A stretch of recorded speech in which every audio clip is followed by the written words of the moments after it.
That's funny, both of them didn't mention last night anything about not being here, so we're assuming they're going to be here. I just saw him walking his dog like an hour. He was running around with the dog. All right. Wait, what was last night? Pinnacle? Nah, negotiations meeting. Yeah, good job, Chris. You better not be here. I'm like, Yeah. what is that shit? Going to hell.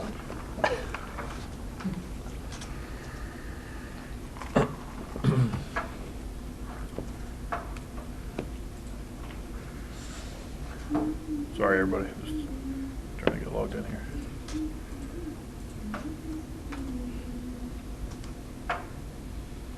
Yeah, look at that.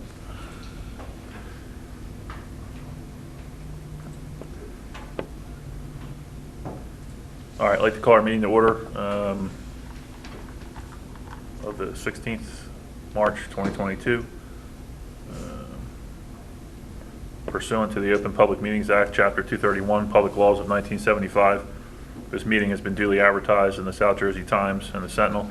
The municipal clerk of the township has been duly notified, and the requirements of posting of notices have been met. Can you please stand for the Pledge of Allegiance? I pledge allegiance to the flag of the United States of America and to the republic for which it stands, one nation, under God, indivisible, with liberty and justice for all. Trish, when you're ready, if you could call the roll, please. Bellis? Here. Selly? Here. Cunningham? Here. Doherty? Doyle? Here. Fregoso? Here. Keen? Trace? Brett? Here. We have a quorum. Thank you. First item is our school safety plan presentation by Mr. Peters. So, Mr. Peters, you have the floor if you'd like to. Thank you, Mr. Brandt, members of the Board of Education. Annual review of our school safety plan has been completed. This is a comprehensive review. Starts off actually during the summer, where we take a tour of all of our district facilities, along with a representative from the local police department and our facilities department, myself included. We take a look at a facilities inspection, see what needs to be, budgetary items, see what anything that might need to be improved upon, see some good practices that we have in place. It's a very holistic, comprehensive view as far as our facilities. Also during the course of this time, we take a look at our overall security plan. We set some benchmarks as far as what we'd like to improve upon for the course of the year. We have one new addition. There's two aspects to that new addition this year. We've written protocol for what to do. And we've always had it, but now we have it in writing. We have something official within our plan, but really what to do if we have a missing student. Two different scenarios that we have included in this. Say a teacher were to call me and say a particular student hasn't showed up for class, might be 3-5 minutes after the start of class. What do you do in that case? How do we go about finding that known student that we think's within the building, just we don't know where they're at? Doesn't occur all the time, but we want to make sure that we have a definitive plan for that. A second case would be is if we have a student that maybe we know or might not know who it is, but say they run out of the building. Okay, what do you do in that type of scenario where a student has escaped from within the school building or the actual premises of the school facility itself? So those are some things that we've gone and incorporated into the plan. Obviously, we've gone through the entire plan, taken a look at our procedures. Pretty much everything has stayed put, which would also be relatively consistent with Delsey as well, because we do have communication with them. Other things that we have changed or included now into the school safety plan. Back in January, the governor signed a new law updating some particular regulations for safety and security plans and also some procedures. Just highlighting those items. We kind of always done this, but at the conclusion of a drill, we basically say, we let everybody know that the drill is concluded, but we let everybody know that it was a drill. We thank them for their cooperation and really reassure everybody that there's no emergency going on. Something else that's been included is we now, by the end of that day, also send a notification out to the parents. Very simple message, letting the parents know that there was a drill. Drill was completed. We had normal operation after the completion of the drill, and we basically had the drill in accordance to both the state regulations, but also in a very serious manner. Drills also have to be age appropriate. Okay, we have to use some age appropriate terminology, but the drill itself needs to be age appropriate. We can't have gunshots going off in the background. We can't have very gory images and so forth, which really we never had occur, especially with the elementary age group that we have for our students. And also, as you can see here, there's always an annual review of the safety and security plan. That's a practice that we've always had in place here within our district. It's now required by the law, so we've included that as well. Another point of reference that I put within the security plan this year are extreme weather-related emergencies. So we've always had protocols for weather-related emergencies, but I did get some additional guidance that I found from the National Weather Service. So we included that as an addendum. Obviously, we always go ahead and change all the any personnel changes, contact information, school maps, and so forth, anything that has changed year to year. But those are the changes that have been included within this year's school safety and security plan. Questions? We at that point? Yeah, anyway. I'm sure for our substitutes, we're able to disseminate the information fairly readily. So how do we handle when we have subs outside of the district, like through Frontline or something in that aspect? So the external substitutes. So we have a packet that they get when they come in that would include some pertinent information about the school, Okay. Contact information, school schedules, norms, kind of like a FAQ type of document for them.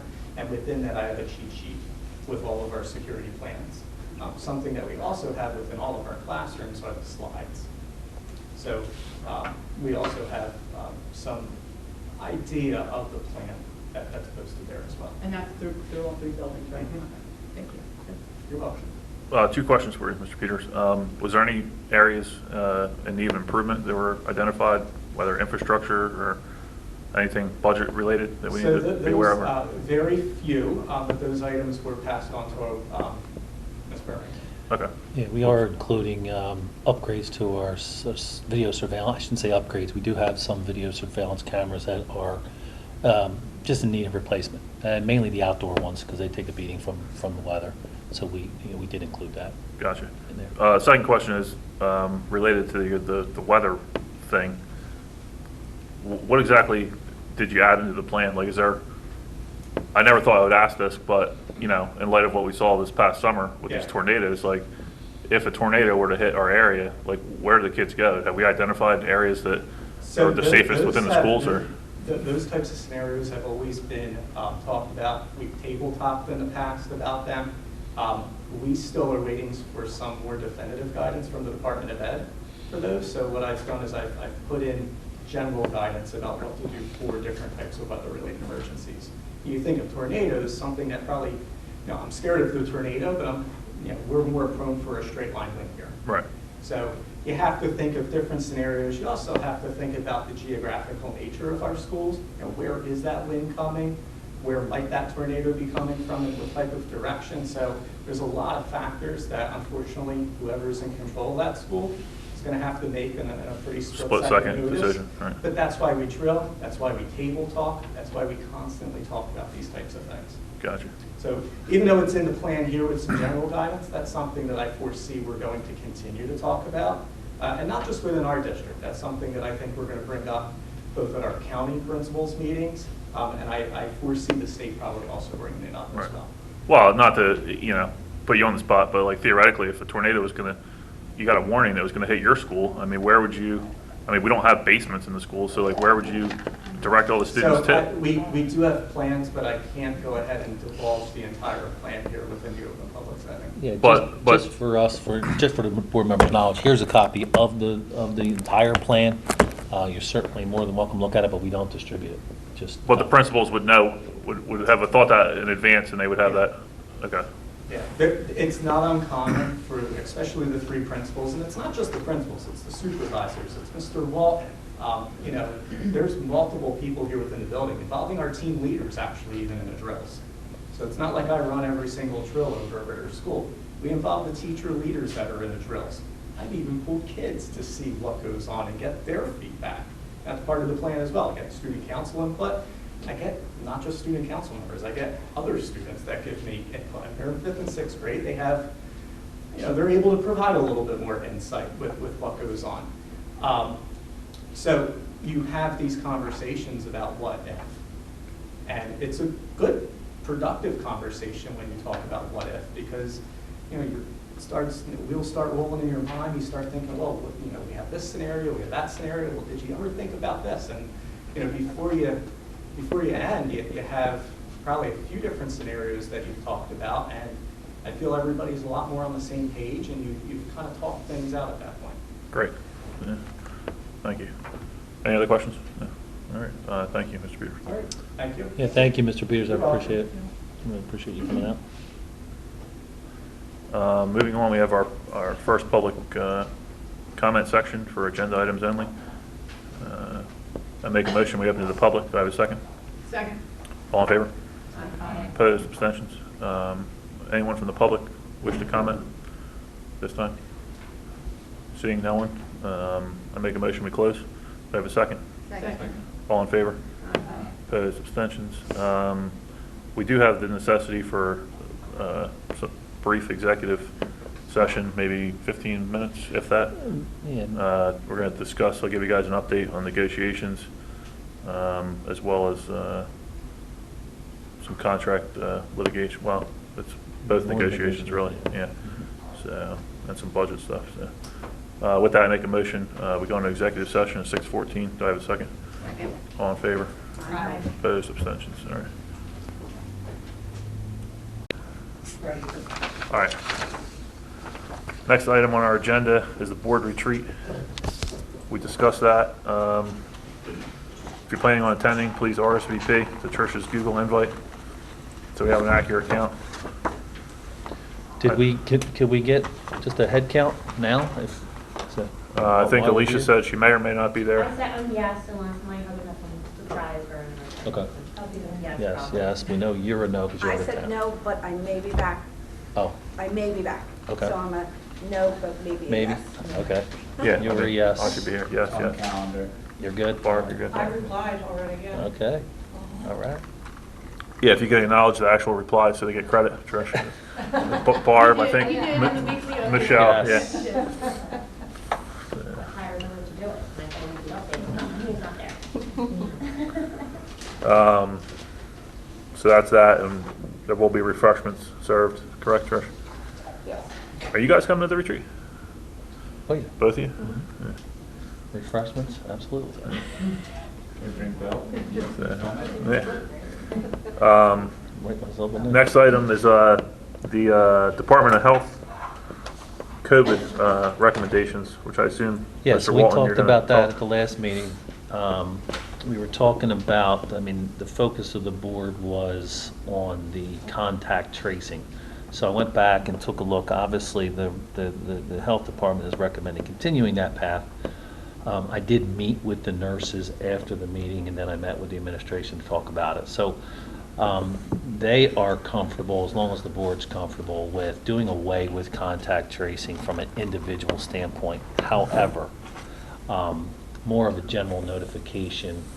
If little Johnny in Mr. Smith's class has COVID, we will be sending a letter to that class saying, hey, a student in your class, please, had COVID, please keep an eye on your child, rather than spending the time to figure out who was within 6 feet. You know, obviously at Ritter it's a little bit more difficult because of the changing of classes, so there might be a few more letters, and depending on the number of kids, it may even just go out grade-wise. I can tell you we've only had one COVID case in the last 3 weeks, and I probably shouldn't jinx it, but as far as students are concerned, so contact tracing is non-existent at this point. When you say letter, you're not talking snail mail, are you? Or you're just saying like it's gonna go home with the kids in their backpack? No. We use school messenger. Yeah, so it'll be Like a email. I like should a have said. headless email. Yes, Someone it'll in the just class be, had Yeah, headless. and we can it's gonna be target. over by the time they get it in the Yeah, mailbox. right. So anyway, sorry about that. I should have said. What else did we talk about? So there were a couple of other things. Obviously, the Department of Health is recommending that on days 6 through 10 of a child coming back from a positive COVID, that they wear a mask. The nurses were in favor of that, where the administration would strongly recommend that they wear a mask, but they don't want to police that. So really, give me your feeling on that. Again, the recommendation is they're excluded for 5 days. When they come back, days 6 through 10, the recommendation from the health department is that they wear a mask. Again, I think when the nurse calls the parent and talks about it, let them know that's the recommendation and just leave it there. Yeah. If the parent sends them to school with a mask, okay, but you also don't want to alienate That's the absolutely child where I was because gonna go with it. They've already had COVID Yep. and then, so. yeah, and that was a discussion at the roundtable too. Do you Your want friend to, do you want to point out a child like, hey, you had COVID and now you're wearing a mask come back? Is it a HIPAA violation? You know, who Unless knows? they're still coughing but I mean, if they are, then they should If they're go still back to school. symptomatic, nurses are going to say, no, stay home. Right. So, Well, that, masks are still optional too, right? masks are still So, optional. I said your yes, opinion you is, have, morphine. Students who still are It's coming to not. wear masks? We still have some, By the sure we do. CDC. We still have some staff members. Yep, and we're, that's their right and they're come in and wear 'em. And then the other was in regards to possible shift back to universal masking, the recommendation from the health department was based on the Cali scores. Okay, so if we're in the high or very high, they would recommend universal masking again. From an overall putting the information out there, the superintendent roundtable wanted to leave it vague, like the district reserves the right to put universal masking back in place depending on data, but not tie it specifically to, hey, as soon as it hits red, we have to flip the switch and do it. We want to take a look at local district data. You will know within each school if you need to do it. Yep, so that's, if you guys are comfortable, I'm going to update our little school safe reopening plan or reopening document to include these things. Well, I'll be honest with you, I don't want us to implement universal masking again at all. No. Well, but we're not saying that we're going to. We're leaving the door open, and if there's time if that discussion needs to come up, it comes up. But I And I don't. would want that to be something that the board has to approve. I agree. Well, and that's certainly Not an something. administrative That's decision. something we can talk about. That's my I personal feeling. disagree. I disagree. You're not going to wait a month. If the COVID cases are skyrocketing in the school, you're not going to wait a month to have the board vote on it. But where's the science to say that these masks have worked the whole time? Well, listen, if it's an emergency, we can have an emergency meeting if it's an issue. Yeah, I wouldn't sit there and debate masks right now, but I also wouldn't slam a door on it. Correct. Like leaving that option open, so if during that time we needed to have a conversation and the conversation ended up where, yes, we were flipping the switch and going back to universal masking, at least the parents were upfront and notified that could occur. There's no harm in that. I mean, we never said it couldn't occur, so do we really need to say that it could? Or Well, I mean, I've been updating that document as our policy calls for, so I want to make sure that I'm at least updating it Right. to state that. Okay. So it will state then, Somebody might, The district reserves the right. right. yeah, I don't like that verbiage though, to be quite honest with you. Because if we're going to put it in there, then that has to be based on board approval. Needs to be, for me, needs to be in that verbiage. I disagree. I think that you're I more agree with than, Michelle. I think we want to reserve the right, and if we have to have an emergency meeting, we have an emergency meeting. Well, then maybe I listed as the board reserves the right rather than district Yeah, reserves the that's right. fine. That's- I don't think it really needs to be said. If you want to say it, because I think it could lead to misinterpretation if somebody reads that, like, Yeah, I think so too. Honestly, I don't know, just talking about policy and making motions, I don't know if that falls under the requirement of holding and calling an emergency meeting. We have to look at that as well. well, I think we could call an emergency meeting for anything we want, can't we? I'm going to say no, you No. can't. there's requirements and rules for an emergency meeting. Well, it would have to be an emergency, but I mean, But who's the emergency? There's a listing, and there's There's definitive. code and or rules just, for- yeah, definitive rules for what For we an can emergency. constitute. I bet there's no definitive rules on emergency masking. They haven't written those yet. So Jason, to be clear, do you think it's better to leave it unsaid? Well, yeah, I mean, I don't really think it needs to be said, like, you know, the masks are off. Why do we need to say that we reserve the right? I mean, we do reserve it. Optional. We don't need to advertise that fact. I mean, I think everybody's, you know, if the time comes, we gotta put them back on, we put them back on. You know what I Probably mean? the better way to do it. I'm fine with that option. John? I think it's better to just leave it out altogether. Yeah. I think it'll just draw more attention to it, you know, and, Yeah. I think people will start getting hysterical again. Yeah, I mean- What, that's on COVID again? What? Yeah. It'll be misunderstood. If something comes up, we address it then. Well, and my plan was to just update that plan. There's a link on the website. I wasn't going to send out any community blast saying, hey, these things, I'm just going to simply update that, and as I've been doing, highlight in yellow what the updates were. So, you know, doing away with the contact tracing and, you know, just a universal notification with a positive case, that, you know, that'll certainly go in there, and then certainly recommending that they wear a mask 6 through 10, but it's their choice. I mean, this is without on your list, but what are we doing with this testing of our non-vaccinated employees? When are we getting rid of that? Right? Well, that, I mean, it's still mandated, right? But I can tell you right now, it's a waste of time. Right. So, as the superintendent, I have to tell you it's mandated, but also as logistically, you know, case in point, we had one that was positive last week, and we didn't get notification until Saturday. They're tested on Tuesday. We don't get it back from the lab until Saturday.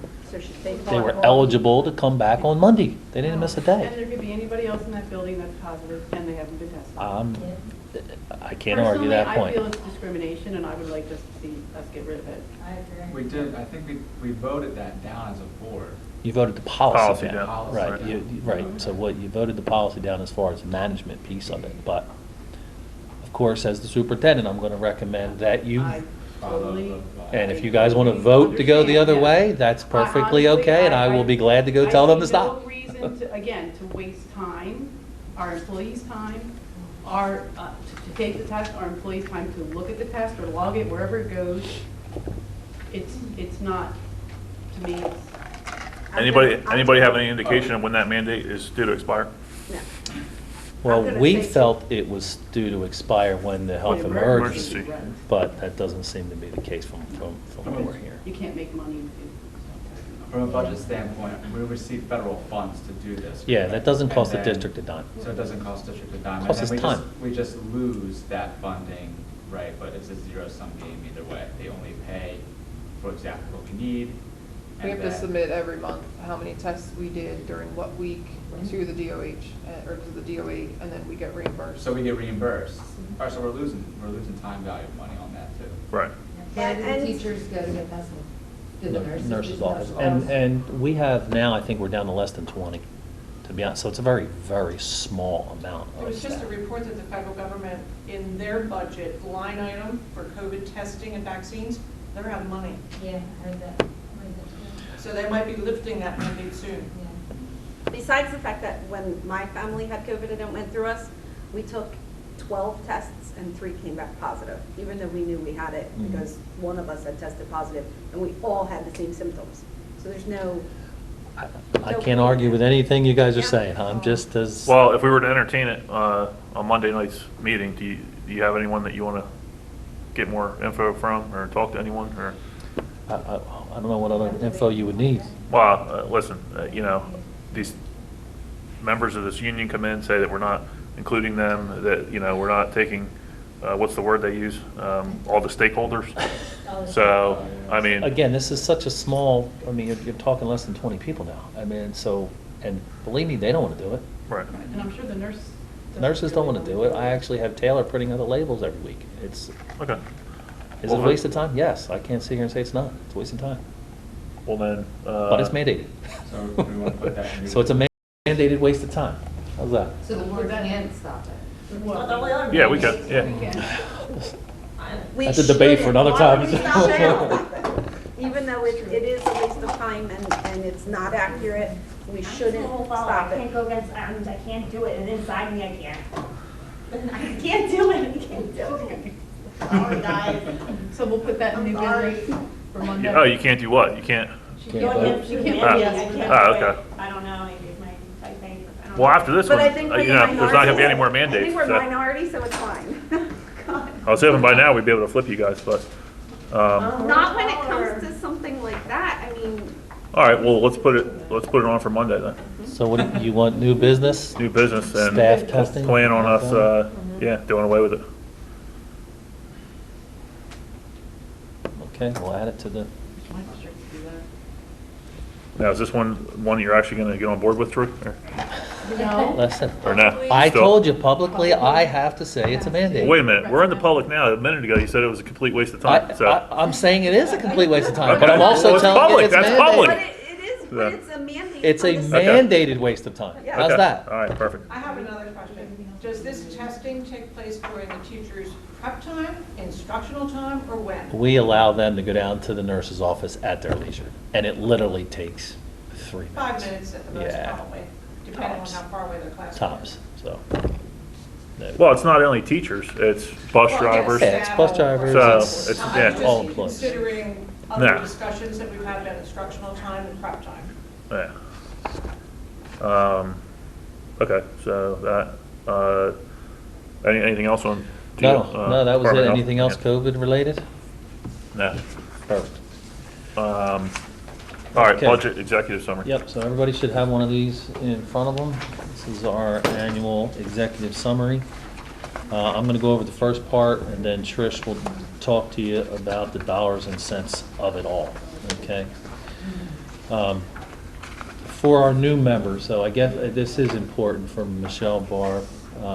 What the board is going to approve on Monday night is a tentative budget, okay? So the tentative budget then needs to go to the county superintendent and the county business administrator reviewed basically for compliance. They're not going to tell us you shouldn't spend this on this and you shouldn't spend this on that, but they want to make sure that everything meets statutorily meets code. So the actual budget itself will be approved at the public hearing, which is April 25th, that Monday, and we'll have Trish and I will do, a brief PowerPoint presentation with, highlights on the budget and the numbers. So It's really- that's really when the budget is approved. So what you're approving on Monday is simply to submit to the county office, okay? Questions on that? All right, so we put together just an executive summary here for you. The first page is just a little letter that I send to you guys each year with the primary focus reminding you that the annual presentation will be on the 25th. Page 3 is the budget timeline. This was approved by the board back in October. You can see our progress along the way. That's, has been there, and that's really shouldn't be new news for you. The first portion of this, we talk a little bit about some of the general considerations, so when we're building the budget, if you take a look, obviously district goals, and that's our district goal that the board approved this year, certainly keeping that in mind with the stretch growth for the iReady. Also future planning, certainly, we are coming to the finish line of our strategic plan that'll be presented to you Monday night, and some of the areas that, the 5 goal areas that are there, trying to put a little bit of money in the budget to support any initiatives that come out of these. I have a question, Troy. Sure. About strategic planning. Sure. Bullet number 1, social and emotional learning. Mm-hmm. What's involved with that? So, I don't want to steal their thunder, okay? Well, are because we going on- to get a copy of that before, so we can look at it? Yeah, for the Bill's presentation? actually finishing it up, so Okay. I'm going to attach it. To the weekly, okay. Not to the weekly, probably if I get it by In the board Friday, docs? it'll be right in board docs Okay. under the presentation. So it'll But be these, it'll be specific about what the activities are? the yeah, so materials, these and so forth? these are the 5 goal areas. So Uh-huh. Bill's going to present the overall process and their findings from really a strategic planning partner, a vendor that we hired. And then we have, these 5 goal areas each have chairs of the committees. So the committees will then be, or the chairs of the committee will be presenting. And it's going to be fairly brief, but highlighting some of the action steps or the goals that'll be part of the And what's the strategic plan. budget for this, SEL? It's not specific to SEL, so what, we put in about $20,000 in the budget to support strategic initiatives. And what I mean by that is all of these have a lot of different things in them, but we'll never, So there's professional development as well as curriculum materials? as far as the church social emotional learning is concerned, yes, but again, let's get past Monday night. I don't want to steal their Okay, thunder. okay. I want their, Okay. you know, them to explain that to you. But I didn't specifically say, okay, social emotional committee, you get 5,000 and you get 10,000 because, you know, the talent. I mean, the you know, obviously the talent acquisition and retention. We're talking about salary guides. Now, I didn't include that money in the salary guide. I mean, as far as the strategic planning money is concerned, but facilities and finance, we're also looking at universal pre-K, which is going to come with a huge ticket number, right, dollar number. So, again, let's not put the cart before the horse. There's a whole presentation for you on I just Monday. didn't want it to get too far down the road. Yeah, no, that's okay. So Okay. do we have to, we have to have this in the school, the social, emotional learning thing? Yes. I It's mean, I- mandated. Well, It's it's not not a bad mandated, thing but either, it's though. super important. Absolutely. And we're doing Kids the same learn thing how for to staff. We're go doing a along lot of and- SEL activities for the staff. Actually, I shared the video that Jen Graff put together of some of the things that we're doing for the staff. So, you know, especially coming out of this pandemic, absolutely. I missed the last meeting, I was flying home. So I added that video to the, one of the weekly updates. You want to take a look at. So they're the 5 goal areas. You're going to hear about those on Monday evening. And Bill will be there. Unfortunately, I don't think Stacy can make it, but, you know, they're looking forward to the presentation. Some of the district initiatives we have listed here, the, you know, our tiered system of supports. We're in year 3 there. We'll be in year 1 of the data-driven instructional model with our same coach, which is a great thing. Gina is a wealth of knowledge, and I know Jamie's really happy to continue that coaching with Gina. So that's there. And I'm not going to read this word for word for, you know, you guys can see that. Some of the classroom libraries, getting back to those physical books now that we are permitted to share classroom supplies, those type of things, benchmark workshop continuing, those type of things. Grant-funded initiatives, I know Trish put together a whole grant-funded document for you.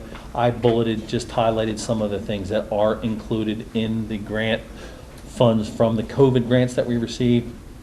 It is important to understand that did offset some of the costs that we typically have in our general operating budget. So with that, you know, the summer schools and the before and after support we used to fund on our own, that's all funded through the grant. A lot of the professional development, almost all of it, to be honest, we're writing off to the grant. You know, the instructional coaching, and some of the other things like the electrostatic sprayers and dust dividers and that kind of stuff we purchased with an early grant. Obviously, we're not purchasing more of that. Next on page 5 is the Department of Ed. They do a budget review each year. This information was already provided to the board in a letter and a weekly update. So basically, each year we go meet with the county office. They review our budget and review spending. They review, you know, curricular items as well. And then they'll give us any recommendations that they feel we need to either keep an eye on or continue doing. All of those are listed on page 6. You can see reviewing the taxpayer guide, budget review, make sure that we're continuing reviewing that worksheet, which Trish does an excellent job of.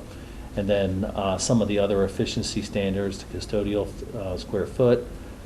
Obviously, they're recommending increasing the tax levy 2% and using the cap, the bank cap. Partnering with Children First, they wanted us to continue that, certainly continuing with the SEL work and our multi-tiered system of supports work. So these are all recommendations from the county office. So Troy, the recommendation in regards to the custodial staff, that means that we don't have enough custodians per, that's what they're saying, correct? No, it reads that way, and actually, Okay, we. That was the question that we had. We have that. too many Yes, custodians. yes, Right. I got yes. you, okay, I'm, perfect. Yep, yeah, it does read that way, Yeah. because her and I got the thing, we're like, what do you mean? Like, You would have one custodian per less square footage. You would think they'd be able to clean more, do more. Right. But that's, the standard is that you have one for at least 17,500 square feet, not below 17,000. So it just reads a little Okay, different. thank you. Of course, taking a look at enrollment, and Trish is obviously going to talk a little bit about the decreased enrollment and the impact that that had on state aid. Right now, we're down about 140 students over the last couple of years. We certainly attribute that to the COVID pandemic. We have a 10-year track of kindergarten enrollment, and we were steady up until COVID. So it's certainly reasonable to think that for a myriad of reasons, whether they wanted to homeschool, whether they wanted to go to a private school that may have had a full day going on, they weren't wearing masks, whatever weighed in on the decisions, our enrollment is down. We certainly are going to keep a close eye on that. As I told Jason at the last meeting, I wouldn't make any decisions from a staffing standpoint in regards to this yet. We want to see where we rebound. And I did have Taylor pulled some data for me in regards to where our current classes are as compared to where they were when they were in kindergarten. Okay, so taking a look at that, and that's not included here. This is really, just had her pull this the other day. All but 2 grades have increased since their kindergarten year. So in June of kindergarten, we looked at their number. Okay, so our 6th graders, let's say, they were 15, 16, they were kindergartners. They had 155 kids when they left in June. Now they're up to 180, so they're plus 25 kids over those 6 years. Our 4th grade, for example, they were 179, they're at 188, they're up 9. Our 3rd graders, they were at 179, they're at 203. So you're constantly seeing that increase. Our current grade 5, our current grade 2 are within 5 students. Not a huge change. And then our current 1st grade last year ended at 143. They're already up to 159, so they're up 16 over just the last year. So we're keeping track of that also. But again, it's reasonable to think that the pandemic had an effect on our enrollment. It just did. So we keep a 10-year track. I have that 10-year track here.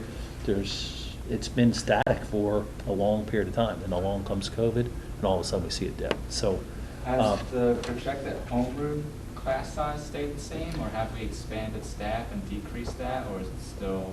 Well, it's decreasing really on its own because of our enrollment. So especially over at the Janvier, which is a good thing, their class sizes now are lower than they have been historically. Okay, so These are nice class sizes.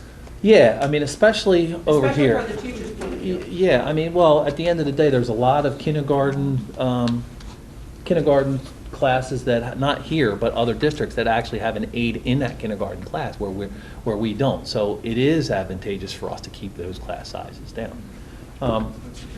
Certainly seeing some of those Well, that's behaviors too. Because some of these are a little misleading, like from 3rd to 6th grade, because those kids switch. So, and I've asked this every year, if we could get a breakdown of the ELA class sizes and the math class sizes, because I know that there happen to be sometimes 28 kids in a class for an ELA math in 6th grade. So if we could get it when that, obviously you're not going to have that now. So these homeroom numbers from 3rd to 6th are not cognizant of the fact that that's not going to be the actual class size number once these kids get into their content. Yeah, it's simple math. It is. But to Michelle's point, they're going to fluctuate, right? Is it an ICS class? Is it not an ICS class? So absolutely, they are. And obviously, Mr. Peters does a nice job of keeping track of that. But sometimes you get kids that are A-level students that move into your district that maybe you only have one section to fit into their schedule, and that could drive that particular class level as well. But just keeping a close eye, absolutely. What's the average district? Kids like what? Yeah, so those are our severe special ed students that we don't have a program here, whether autistic, handicapped, beyond our means. So they're at Bankbridge, Yale, those type of. So is that like we have to pay for them to go to those Oh yeah, schools? and you're going to see the impact that we have that's making on our budget this year. It's a huge I saw the impact. increase. Yeah, so that's. So only if they're a taxpayer, or it doesn't matter, if they're living in our town regardless of If their they- paying status, we're still only, If they live in the district, we are required to provide an education. If we don't have an educational program here that meets their needs, and we need to send them to a different school, then we pay for that. Like, we had a deaf student, right? We didn't have a program. We had to send that child to Delaware School, or, here, what's the name of the school? Katzenbach. Katzenbach. Katzenbach School for the Deaf in Delaware, and not only is it tuition, but she's right on it, transportation's through the roof. So, yes, it's a very, What I asked that one question about was Boston, that one is. Yep. Yeah, and that's on us, right? I And was just looking at the homeroom sizes for the self-contained classrooms. that they're not out there. If we could, hopefully everybody can hear the conversation. So Chrissy was asking about the out-of-district placement and the cost and you know, our obligation to do that. Barb, our child study team director, does an excellent job of really taking a look at program. But, you know, yes, we've got to look at cost, but we also have to look at what is the best program for that child. That's going There to may meet be that cheaper child. places, but they may Might not be what the child what the needs. child So you needs, have to right? send So- them to what they need. So the parents make the choice, or like the doctor, or? The child study team will make the determination, and it's in consultation with the parents. And, you know, certainly the parents have the right Do to we have appeal any that. specialized programs here? Like, we don't have an autistic class, we don't have anything like We, that? we don't have an autistic class. We have an MD class, BD We class. do Yep. have some. Mm-hmm. Yeah, so those students we do keep in-house, and we And try. I guess you would, if we look at these 16 kids, if we had enough to create a class, Absolutely. we would bring them back to the district, probably cheaper to hire. a teacher. Right. And, you know, just because there's 16, they all have Right. 16 different needs. No, So I know. maybe there's Yeah. one of them, Yeah. so, I yes, it's an expensive, I mean, special ed takes up, you know, well, Trish will go over that, what percentage of our budget. It's big. And it's mandated, right? So, not a whole lot, I mean, a little flexibility looking for program, but not a whole lot we can do with that. For this, Troy, just think about the content classes. I know that we had some sort of policy updates where the policies were switched, right? Because before, they need to have certain specializations or certifications that they were going to teach, like sixth grade math. Mhm. And that changed, I think it was called ESSA, is that? ESSA is the federal grant. It's the Every Child Succeed grant. Yeah, we switched. Yeah, we cleaned up a lot of those policies, but we also pulled out highly qualified, where it used to be the highly qualified. Yeah, that's no longer, because now they have middle school specialization where you take a practice and you're certified grades 5 through 8. Ted does a pretty good job of trying to get the specializations. However, there are the old school K-6 certs out there, elementary K-6 certs that we certainly use as well. So did we just do cleanup of language there, or were those? Just clean up. Okay, so that wasn't reduced, so we still Yeah, need that to do a was specialization. just for the content renaming classes. things and just, yeah, it was Okay, just, as well with the- it was cleanup. Yep, Check on. so. And then, you know, we listed some of the efficiency efforts there, that some of the things, some of the consortiums and stuff that we're involved with. The budget highlight, where it's still on the bottom of page 8, the expenditure development. And again, Trish is going to go over the dollars and cents of it, but I can't stress enough, I mean, this really should be considered a maintenance budget. We tried to maintain everything that we had in place. We've worked so hard to get, you know, given some of the cuts. So if you can take a look, obviously, future planning, we have some funds in there to support some of the initiatives that were put in with the strategic plan, and then funds to update our long-range facility I have plan. a question about the efficiency efforts. Is there anything that we can partner in the township with other than the SRO? Purchasing paper, ink, Off the top of my whatever, head, I copiers? think we also purchased salt from them. I'm They do sorry, salt? Yes, when we have an ice And melt. that's it? We used to do trash with them, no longer do we do that? That's pretty much it. yeah, we, At the township's request, not ours, yeah. The township requested not to continue that? Yeah. with the trash, yeah, there were, I forget the ins and outs of that conversation. Yeah, I give you the but- backstory off the record, yeah. So, But yeah, they used to pick up our trash at no cost, and it discontinued that service for us. Public Works? Yeah. How long ago was that, please? 3 years ago, Trish? 4 years ago? Might have been longer It than might that. have been longer than that, yeah. Yeah. It's been that long since they stopped doing it, is that what you're saying? Mhm. Yeah, we pay like 25,000 a year for trash Waste pickup. management. How much? 25,000. 25,000 a year.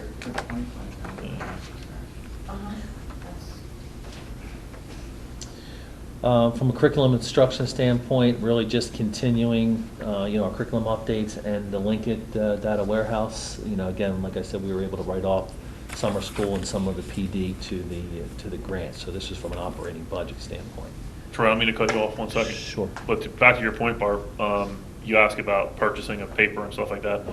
Trish, when we purchase through a consortium, right? Consortium, they already do the bids, everything. It's like a state, yeah, Some of like, it's ed data. Laboratory supplies. we're in like Printing materials. yeah, we're in a group that we, yeah. We're in a few of them. You'll see there's ed data. Is that the Omnia partner? There's an something? Omnia, there's the Hunterdon County Educational Services Commission, Okay, there's the. all right, thank you. There's another one, the Educational Services Commission. Mhm. There's a few. I have a question, but I'm not sure if it's pertaining, I know it's probably budget, but like, for the school lunches, do we have like options on who we can go through for them? That's a bidding process. Typically, we'll go out to bid or RFP every 5 years for that roughly. The Department of Agriculture allows those contracts to be 5 years. Typically, a professional contract is 3 years.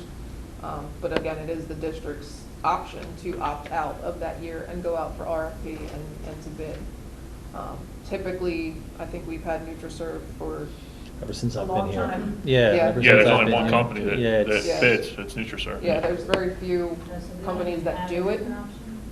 I mean, there No, are options not out really. there. Whether or not they respond to the bid is out of our control.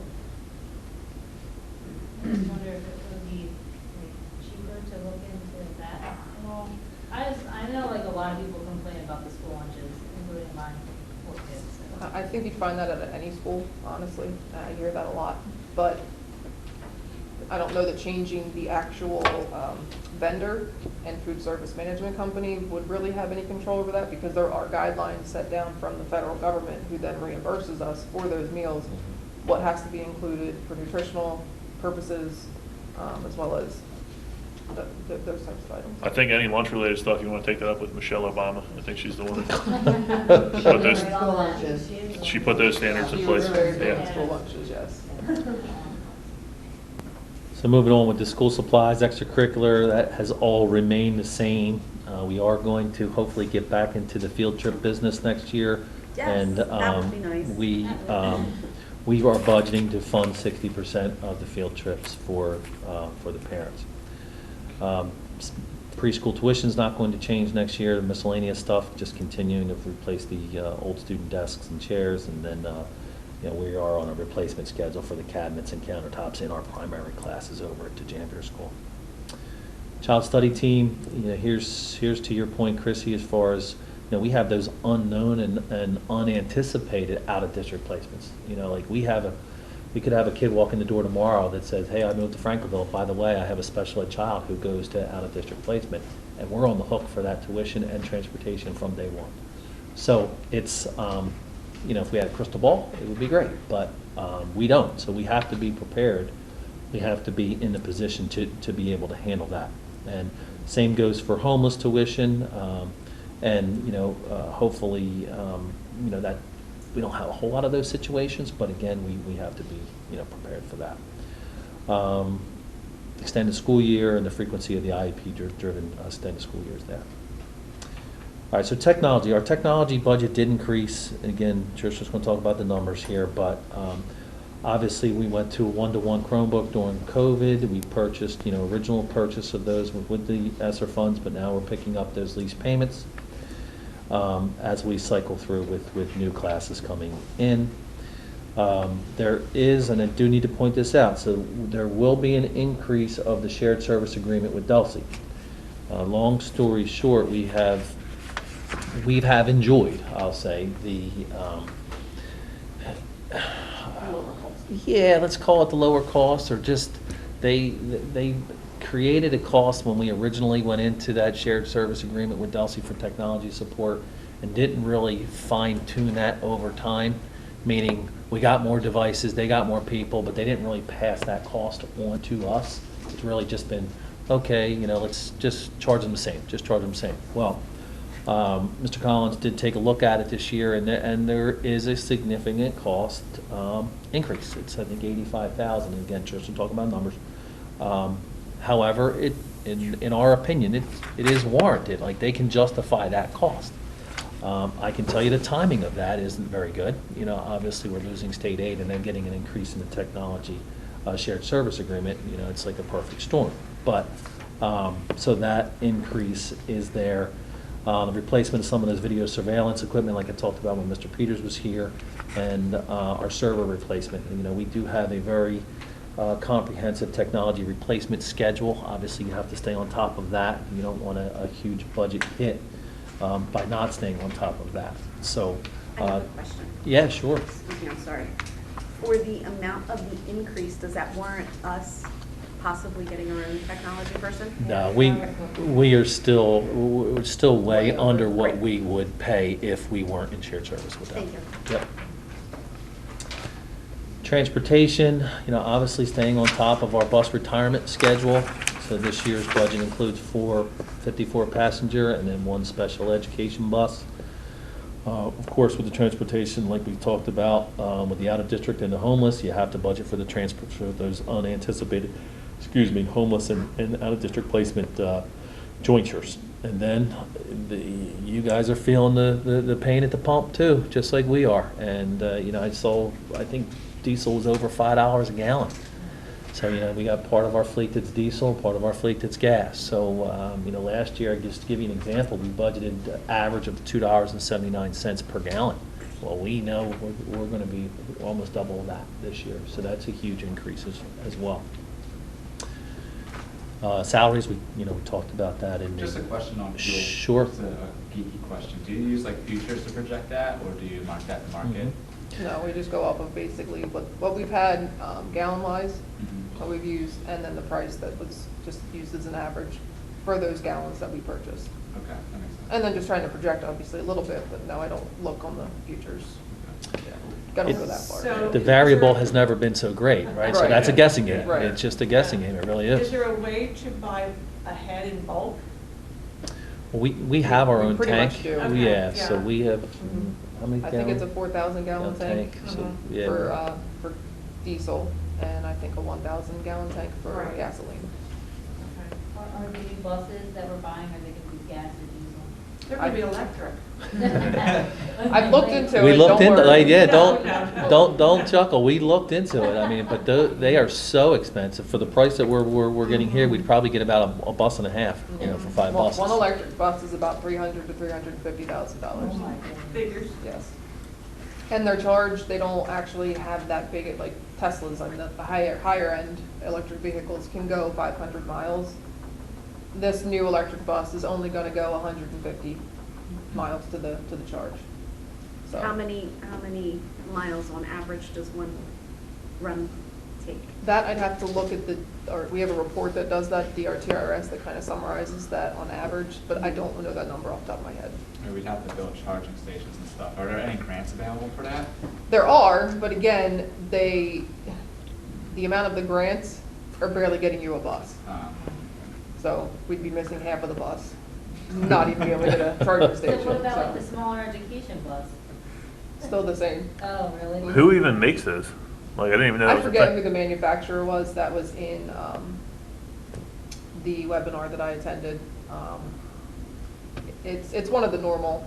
I bet you couldn't even get one though, can you? Probably not. And now the supply chain, of course, is backed up. Like, I went to the auto show, I asked them about just regular GMC pickup, they said 2025, like for a regular pickup truck.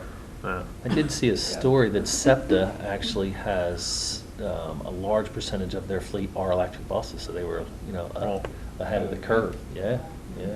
Cool. Well, they're probably the ones that run off the thing though, right? But you guys are really. Probably, yeah, the The- solar. High on the buses. Not the solar, that's Are got you- the. oh, the that wire, thing yeah, that the catches the trolley. wire, State yeah. code. Some of the buses, depending on when they were manufactured, get 15 years, some get 20.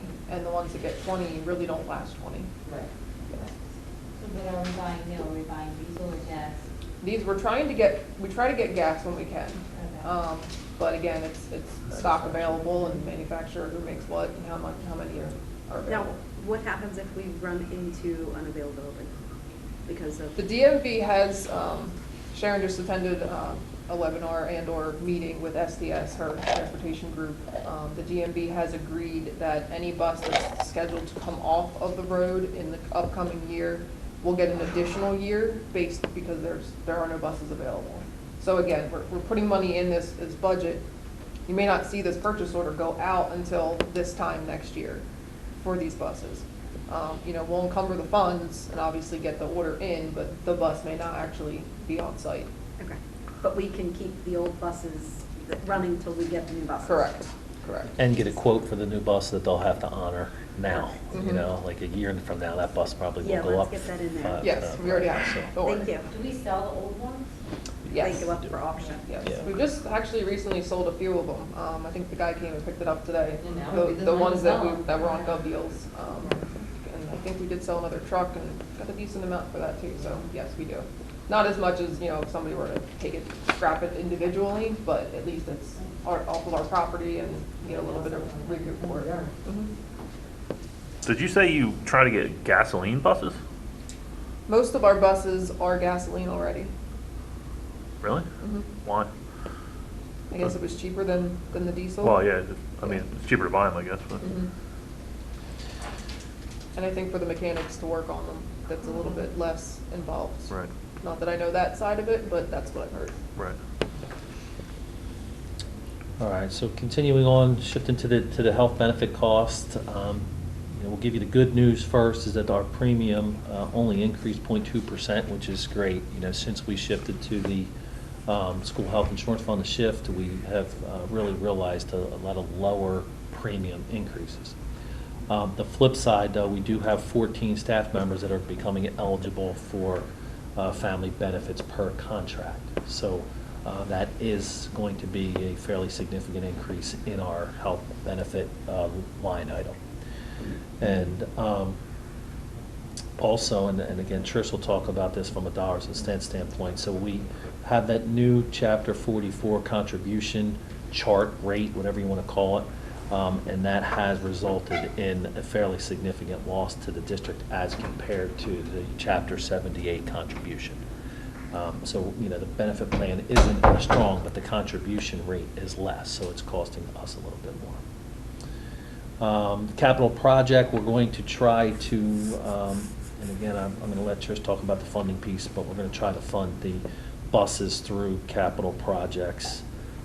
Whether that's going to fly past the county office or not, we'll have to see. But, we're going to certainly push back and tell them that's the only way we can afford it. And page 11 is really just a high-level summary of some of our big-ticket items. I mean, you can see the increases between out-of-district placements, salaries, how much more we budgeted for buses than we did last year, health benefits, technology, and of course the fuel. I mean, we're up 1.5 just on those big-ticket items. That coupled with the state aid loss that Trish is going to talk about, that's what made this budget very, very tough. Do you So- anticipate an equal increase in electricity and whatever for the buildings? I guess that'd be more. It's kind of, we're hoping that's maintained, given that we did go through the ESIP project, about 2 years ago now. Mhm. That was, obviously, we got all LED lights that would cost less than electricity. That was one of the bigger ticket items, so that's throughout the district. Also the solar project over at Ritter, just kind of keep down on some electricity costs. Really, that's maintained. So you think we're gonna be pretty much static here? We should be. Okay. Yeah. Is there plans to do solar anywhere else? That's what I asked. We looked into that, and the way that we would have to, the money we would have to put out in order to update, basically, we would be paying for updating Atlantic City Electric's infrastructure so that we could connect our solar panels to the grid to in fact create and get energy. That outweighed any of the savings that we would reap. Yeah, we did have on projects hold. on the books. I mean, we had them scoped out, drawn out for both the main road and over here. We're gonna put a field right by the bus garage. It just didn't come to fruition because of that. There was just too much solar put on the grid, and we would have to be directed to a different grid, and it was, I forget, the number was a huge, I don't know the number off the top of my I head. think it was 1.5, 1.6 million. No, it was literally, like Trish said, we were paying really electric to run us to a different grid to up their infrastructure. It just really wasn't, we would have never recouped that money, or it would have taken us 50 years to recoup that money. It was actually a partnership with a third-party company that was going to do the solar. Like we allowed them to install it at Ritter, and we purchased the energy back off of them, supposedly It's considered a power purchasing agreement. at a reduced So we rate. do save a little bit of money, but it's not like we're directly getting the savings from. So the developer that was going to do all 3 schools went through the process and was ready to go, and that's when he got, I say he, when the company got the cost estimate to upgrade the infrastructure, and it no longer became financially feasible for the developer to do it. So we weren't expending any funds to do it regardless, one way or the other, you know, so they pulled, I mean, they were like ready to go. They had all the approvals and everything, and they pulled the plug on the 2 schools at the last minute, so. All right, so we're going to talk about the revenue side. That was the expenditure side, so Tricia's going to go through the numbers.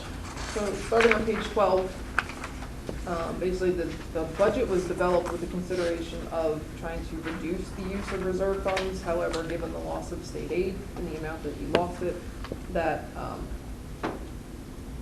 wasn't necessarily a goal that we were willing to not be able to put that money in. This budget uses $538,000 of the maintenance reserves, which basically is the equivalent to the required maintenance budget. That's the allowable amount that you can take out of that. So we did maximize that. So what's the balance of the reserve? I'll get to that. Oh, sorry. It's okay. The next thing is the state aid figures. Obviously, I sent those to you in the weekly update. Decrease in at $778,394 for a total amount of $8.6 million. The tuition review with Newfield, looks like we get an amount of 1.982. That is a decrease from what we received in the 21-22 current year.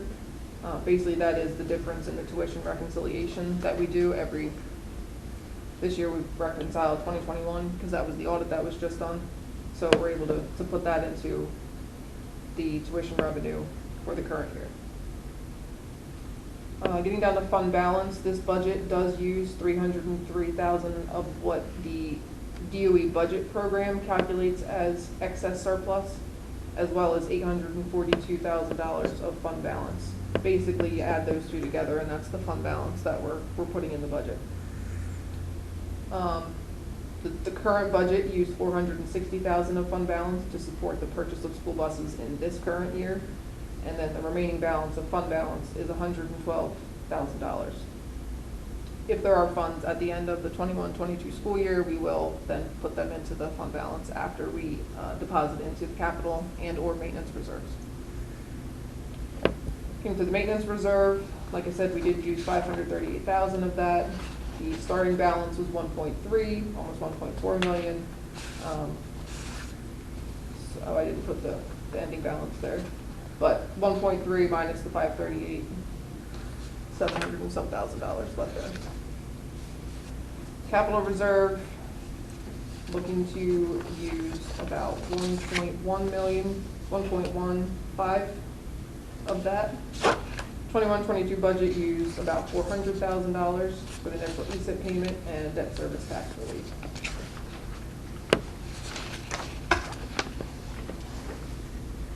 Going to page 13, looking at the local tax levy, the balance, or the budget is balanced with including a $567,000 increase to the local tax levy. Typically, tax levies can only be increased 2%. That is state law. However, if you do not utilize all of that 2% in a given year, you can bank that. That is called bank cap. You're allowed to use that the following 3 years. Otherwise, it expires and you can't use it anymore. So this budget does use the full 2% plus an additional 3.02%. The amount of banked cap that we have available to use is $651,000. That was not all used, as you have to use the full 2% first before you can use any banked cap. Going down to debt service. Debt service is basically the repayment of the bond for the roofing project. I forget the year that started. However, it's typically about $190,000 per year. There is no changing this payment amount. This payment it comes from the state. They give us a whole payment plan. So this year's debt service equals about $197,000. Typically, how this works is that you add this into the debt service portion of the tax levy. So therefore, the 2% is only for the general fund. Plus, if we were to put this into the debt service tax levy portion, it would be an additional percentage on top of the 2% max. However, this does not fall into the debt service, therefore, there's no increase to the taxpayers, even though it was put out as a referendum to the taxpayers to pay for that project. Going down to special revenue, these are all of the federal funds. I did not include in this summary the previous federal summary that I had provided because that's a lot of other information. However, if you have any questions on that, let me know. Basically, when you just try to budget for special revenues, you take 85% of the current year's allotment and budget that in the next year. Are you guaranteed that money? No. Typically, we have remained steady with getting the same amount, if not a little bit more, for those funds. IDEA funds, it should be noted that those funds are typically used to offset out-of-district placements. So while we could have about $2 million to $5 million in out-of-district and tuition costs for special needs, this money directly offsets that. So that's savings in the general fund that we are able to pay for out of the special revenue fund.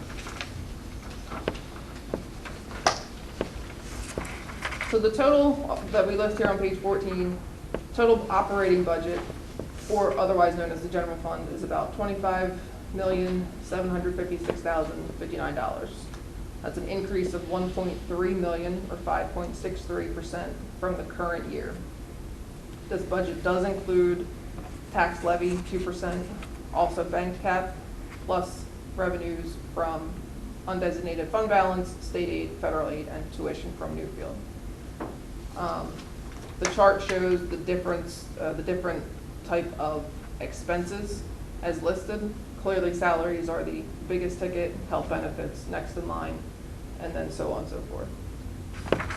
Anybody have any questions on what's included in any of those expenses? Trish, in plain speak for the average person, taxpayer that might be attending any of our meetings or asking any of us about it, or even members of the township committee, what is our increase going to represent as far as local tax levy? I'll get there. I am so far ahead. Barb of gets you. A for the day for being ahead of the game. Do we know how much we spent, because I was looking on our previous budgets, but I didn't see it. How much did we spend in curriculum the past couple of years? This year for the curriculum, it actually is a decrease because we did purchase pilot programs as well as other full programs the previous year. I don't have that number. Okay, if we Right off, could but I get can- that, maybe over the past couple of years for curriculum, because looking at the previous ones, it's decreased since. And we did, like I said, we did write some of that off to Yes. the grants also. So with the, the summer schools and those type of things, some of the PD, actually a lot of the PD was going, we're writing off to the grant. So it's a little bit different view this year, if you will. What is the FICA, PERS, and DCRP, what's that? Those are employment taxes that we have to pay. FICA is basically Social Security and Medicare. PERS is the annual bill for any person who is within the PERS pension plan. Typically, your certificated staff will be in the TPIF pension fund. Any uncertificated staff will be in PERS. And DCRP is defined contribution retirement plan. Those are for people who do not meet the requirements to fall into the PERS. However, the board has a cost for purse. This current year, the bill was about $437,000. Next year, we budgeted about the same, $440,000. I have a question about the negotiated benefits. This is different from the health benefits, obviously. Correct. So what is it? That is within some administrative contracts. There are short-term disability payments that would be paid. That's the biggest one I can remember off the top of my head, but give me 1 minute and I'll tell you.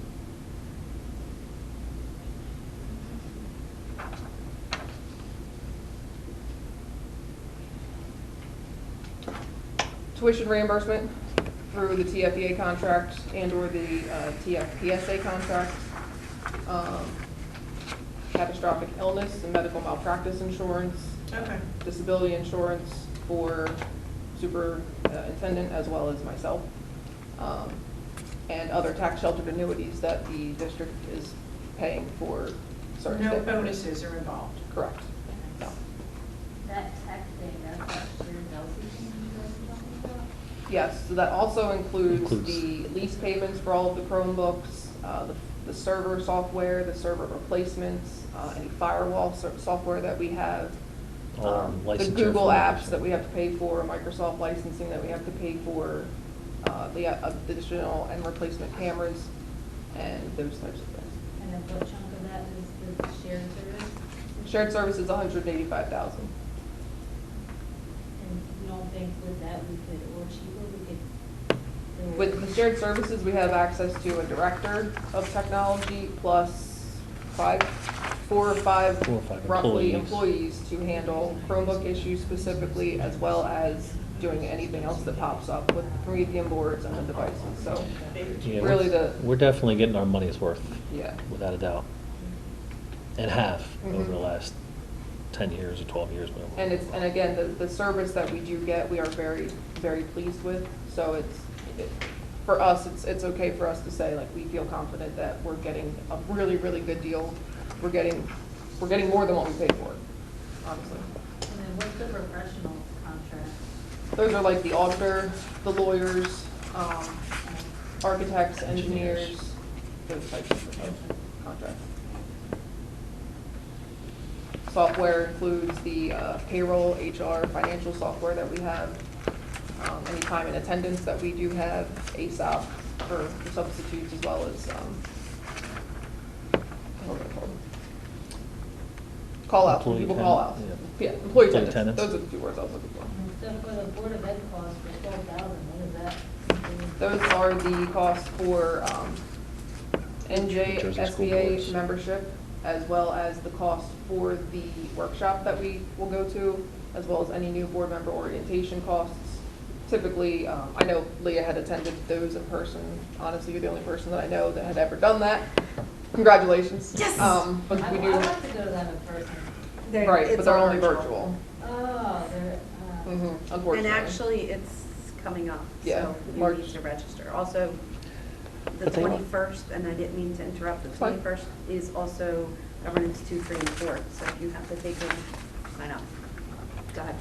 Most of you are, I'll just parlay off that, most of you are in fact registered for the online courses for the mandated training that you have to be, except for Michelle and Leah, because you are in governance 4 based on your new term. However, they don't have the governance 4 for 2022 up yet.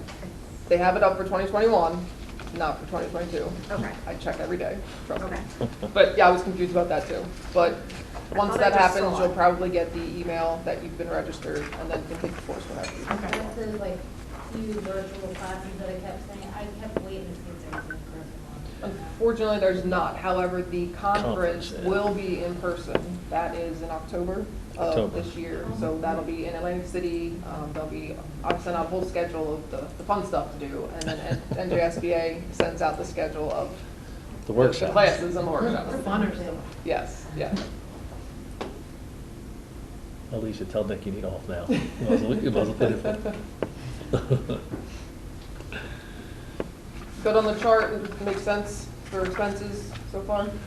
Again, you guys can have this, take this, but again, it is confidential until the budget is struck, so I just ask that you kind of, if you have questions, ask me. we'll go from there. Moving on to page 15, just kind of an overview of the total operating budget. Again, general fund, special revenue. Again, I did not update special revenue to reflect any of the ARP or the COVID-related funds that we have already earmarked for next year. I will do that. I just didn't get a chance to do it for this. But again, those monies are one in, one out. It's equivalent. And again, the debt service. So for our total budget there. And then the chart shows the difference in what our current revenues are versus what our projected budgeted revenues are.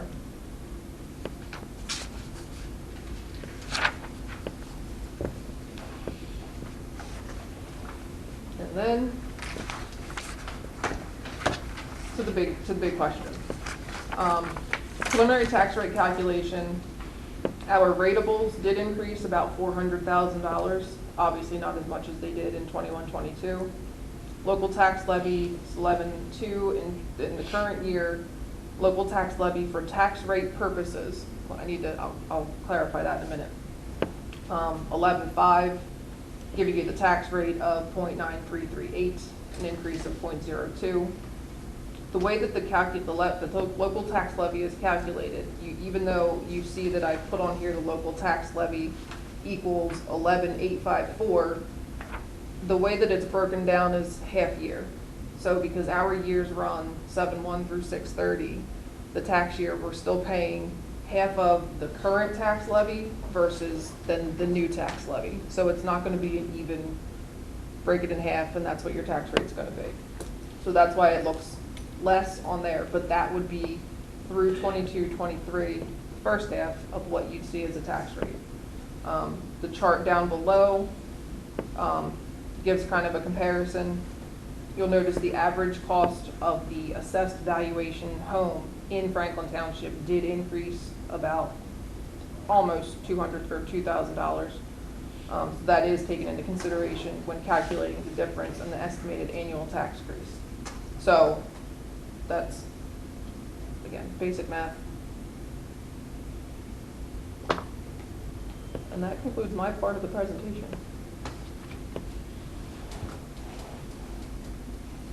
I just want to, I know I had asked for the past couple months, Troy, for us to be able to see in this budget what exactly we were allocating to combat student learning loss.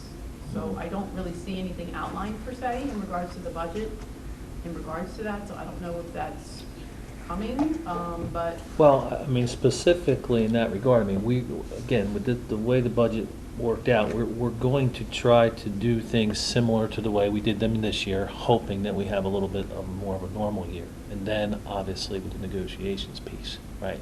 So when looking at certain, to combat, I think, the salary guides is our #1 fight. So, I mean, that we're going to be negotiating in that regard. You know. Well, I mean, personally, I mean, there's nothing in here like program or extra staff besides a reading specialist. No, and actually, the reading specialist is not in there. Okay, so, I it was mean- taken out, and you're right. You're absolutely right. There is nothing extra in there. I mean, you looked at our expenses went up by $1.5 million, and our revenue went down by $700,000. That's a 2.2 swing. So, you know, we have all the wishes in the world, but we just don't have the funds to provide it. And on top of, you know, I'm sure Mr. Morant's not happy with the tax increase that's involved in here. And we're getting ready to go through the first wave of foreclosures too. So all of the houses that are getting foreclosed upon. So, I mean, we're going to look to do losing all that things as well. differently from a management standpoint, you know, certainly from, you know, coverages and making sure BSI teachers aren't being pulled for coverages, negotiation, like those type of things, obviously. And, you know, you'll hear a strategic plan, like some of the things that we're going to work on in that regard. But from a dollars and cents standpoint, there isn't anything different. It was everything we could do to maintain what we had, to be real honest with you. So for ratables, how is that determined? Is it like an appraisal? Is that? how do We you- get that straight from the county. That comes, all right, so the county does appraisal reports for Correct. today? Yep. Okay. It's the prelim, so again, what you see here may not be in actuality, but it will be pretty close, because these are the prelim, not the final numbers, but they do send that to us for budgeting purposes. Does the county run those appraisals themselves, or do they get input from our county? That I'm not sure of. No, they handle their own. They used to be local, but the county took over the assessor's office about 5-6 years ago. So we now have a county tax assessor, not a local tax assessor. Gotcha. So Trish, going back to my question a few minutes ago, so the local tax levy is going to increase 5%? The local tax levy is, yes, from a number of what we budget for the tax levy right now to what we're budgeting for next year, it is about 5.02%. However, if you look for the estimated annual tax increase for the individual taxpayer, at a $250,000 house, it's $50 per year. Page 16, in the back slide, will give you the, What's the $50 one and then what's the $17 one? Is that total, like you would add both of those together and that's what? No, the $17 one is from the current year. So those numbers were taken from going from the 2021 budget to the 21-22 budget. The one up top is the 22-23 budget, estimated annual increase based on taking the 21-22 school taxes minus from the 22-23 school taxes. So a $250,000 house would go up by $33. Would go up $50. Right, Oh, so it's I'm $50. just, yes, so the It's two $50. charts are different. Okay. Yeah, it's just one showing what the So taxes were. last year they went up 1733. Right. This year they'll go up 50, so Gotcha. it'll be 6733 in 2 years. No, I wouldn't say it's gonna be 67. I'm just showing this for comparative purposes. So we're not adding any of these together. The $50 is saying that on a $250,000 house, previously in 21-22, that person paid $2,284 in taxes. In the 22-23 year, they would pay $2,334 in taxes. So your increase there is $50. A simpler way to look at it, the tax rate went up. is going up by 2 pennies, Mhm. okay? 1 penny on the tax rate, if we raise, for every 1 penny we raise, it equates to $225,000. So if you have a $100,000 house, your rate goes up by a penny, it goes up by $10 for every 100,000. If you have a $200,000 house, it goes up $20. We're going up 2 pennies, so if you have a $100,000 house, $20, $200,000 house, $40, 250s, $50. I don't know if that makes it any simpler, but Not really. No, I'm just kidding, sorry. no, I mean, because Sorry. everybody pays a different rate based on the value Your of assessed their value. property. Who So decides on the health benefit plan? The board, Okay. administration, we all kind of pick that. But I mean, Yeah, at this point, though, it's through the SHIF. So the SHIF kind of does the brokering for everybody. That's within there, so it's a larger pool. We did the comparison to go to state health benefits, and it would have saved about $500,000, but the state health benefit plan is so volatile, and some of their increases per year were 14, 15, almost 20%. So we weren't willing to just get $500,000, because once you leave the SHIF, you can't get back in until a 3-year period has passed, because they don't want people jumping in and out, because they need to know what their numbers look like. we actually got a dividend from them, what, 170,000 we get this past I think year? so. That was last year, Right. yes. So they We have do like. get some dividends as well. I think we just, and even we get them from the general insurance, Utica, for normal. And there has been COVID adjustments as well. So for like workers' comp, if we were closed and people weren't on site, you have a less exposure. So they were able to give us some dividends back. So the Mostly- shift, to Michelle's point, is another consortium where we're in it with, like, I don't know, half the state, right? Like, I No, mean- because there's different ones for different geographical areas.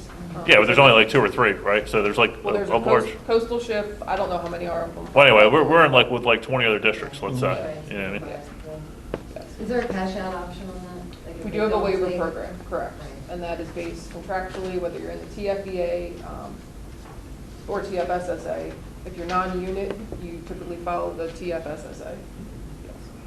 What's the CST/tuition? Where are you looking at? Oh, that's that district. On the, that's any tuition that we have to pay that's, like I said, out of district, special needs, homeless, or any type of child study team, supplies, types of those things that they would need. I have a question on page 9. This is a discussion every year, but since we have some new board members, I'd like to get their input on it. Under schools, supplies, and extracurricular, we have preschool tuition. We've never raised the price since I've been here. Well, I was gonna ask why we didn't raise it. I argue to raise it every single year, and I don't know why, but I get overridden every year. Well, I know why, because I can't count to 5, I guess, Plus but. transportation, so it's not just education, it's the transportation. Is it that- 5 days a week for each? It's 5 days a week, half Five day. Half day though. Yeah, it came out to $10 a day. You're getting transportation and a certified teacher, so it's Why very, are very we cheap. not increasing that? Because I mean, Jason doesn't want to. Is this year going to be my year? Like, Jason fights us every year on increasing it. no, I don't. I want to increase it. I think it should be I'm kidding, increased. I'm kidding. I mean, listen, I don't want to I increase agree. it. I do But- think that it Every year should it's be. gone on the board, and every year the board never wants to increase it. Why I not? think it needs to be increased. I don't know, I want to increase it. Yes. No, you always not wanted to increase it. Somebody go back, check the tapes, and check the minutes. You've never wanted to increase it. I vote to increase it. So do we make a motion? Well, Well, no, Trish will yeah, make the I mean, adjustment, yeah, yeah, but, We can adjust it again. It's going to be minimal. Like, Yeah, it's not it's really going to make an insignificant, impact. but- Well, since we only have a preschool disabled, we only have 20 lottery spots. And we've already talked about that, We how have- much it actually, like 13,000, like it's something. Yeah, it's not Yeah, just generating. we get paid But- $36,000 from 20 parents who send their kids. To be able to have our preschool disabled program, you do have to have spots for regular You're worried education about students. pennies, and you're worried about dollars. So that's So can we, do we have the ability to have preschool here? That's part of the Part of the strategic strategic plan is taking a look at universal full-day pre-K. But it's a huge undertaking, right? So we have an action plan, but it's, it's more Not than gonna happen likely. overnight. Yeah, it's going to take time and more than likely going to need to be a bond referendum, like we just don't have a facility. space. There's no funding for that? The grant, yeah, there's Not for the- pre-K, Not but for you. the building. Right. Oh, yeah, but for our program. Oh, For the yeah, program, yeah. yes. Okay. Absolutely, absolutely. There's a lot. Which is why it's advantageous, but you still then have to have the space to put. Right. So are we just running at break even right now with the plus, with the $10 a day cost? We're less than break even with that. We're losing money. Oh, yes. Well, and put it this way, Jonathan, it was free up until, whenever we did that. No, it's been It was longer than before 5 my years. time. No, it was, trying to think who was on the board. I think Heather Flame was on the board at the It was time. probably 10 years ago, I think. No, we started my time here, so you're probably talking 6 years ago, Yeah, maybe, that's what I said. ballpark. In my first term, first or second term. well, right now you have a 5.02% tax increase. If we adjust the tuition rate, we can get that down to 5.00, Maybe 499. maybe 4.99. So, That would be but nice to say, hey, it's under 5. under 5. It should be noted that within the tax increase, the last 3 years, it's been a 1.16% increase, and then a 0, and then a 0. So these numbers necessarily, if we do go to next year, because we've then built up the tax levy, may not be that big of an increase.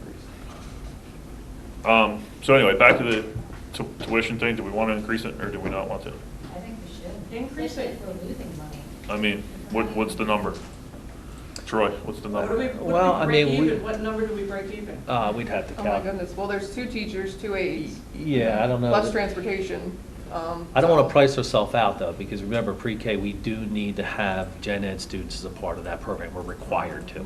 So, Because again- it is a again, think lottery, about and it. we always have more people put in for the lottery than we have seats. So, but I also don't want to double it, and then we don't have enough people in the lottery, and all of a sudden now we're trying to scramble to get kids to sit in the seats. There's also the part that's on the other side of it with the out-of-district. If the student lives in the district preschool, the kid needs to go to school, and we would then be on the hook for that. So why don't we just do like 2,000? Start small for now. Yeah, I mean, I don't know what the value of that is. You guys, other people here have smaller kids and maybe have paid for health or It's a childcare it's a or huge whatever. value. I mean, Yeah, so- Oh well, my God, I paid $260 a week for Yeah, one. but for 2 half I used days to have 2 or 3 in St. Right. Mary's, I was paying like And this is a, Well, let's pay price it 18 competitively, for so 2 months, it's a so- value to our But I taxpayer, would never sign but, up for a half day, that's just. Yeah, I can't That's the see other thing, running it's, it, I it's can't it's a see running half-day it program, Right, so that's- it's, just right. because we're nice. But why do we need it to be a half day? No, but again, we do Because of need the way those the gen ed program's set kids, up, so you have to the service our disabled special ed kids kids, they in have to be a part of that program. because you can only have a certain amount of kids in the classroom. yeah, but what your point, we have it regardless, so whether the price is 10,000 or 1,000, we have to have the program, right?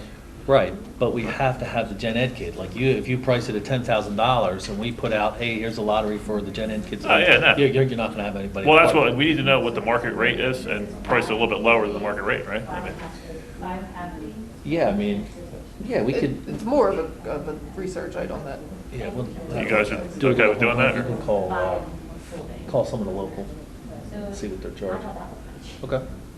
So for St. Yeah. Mary's in Williamstown, I know it's a private school, but I'm just throwing it out there. It's $73.10 per year.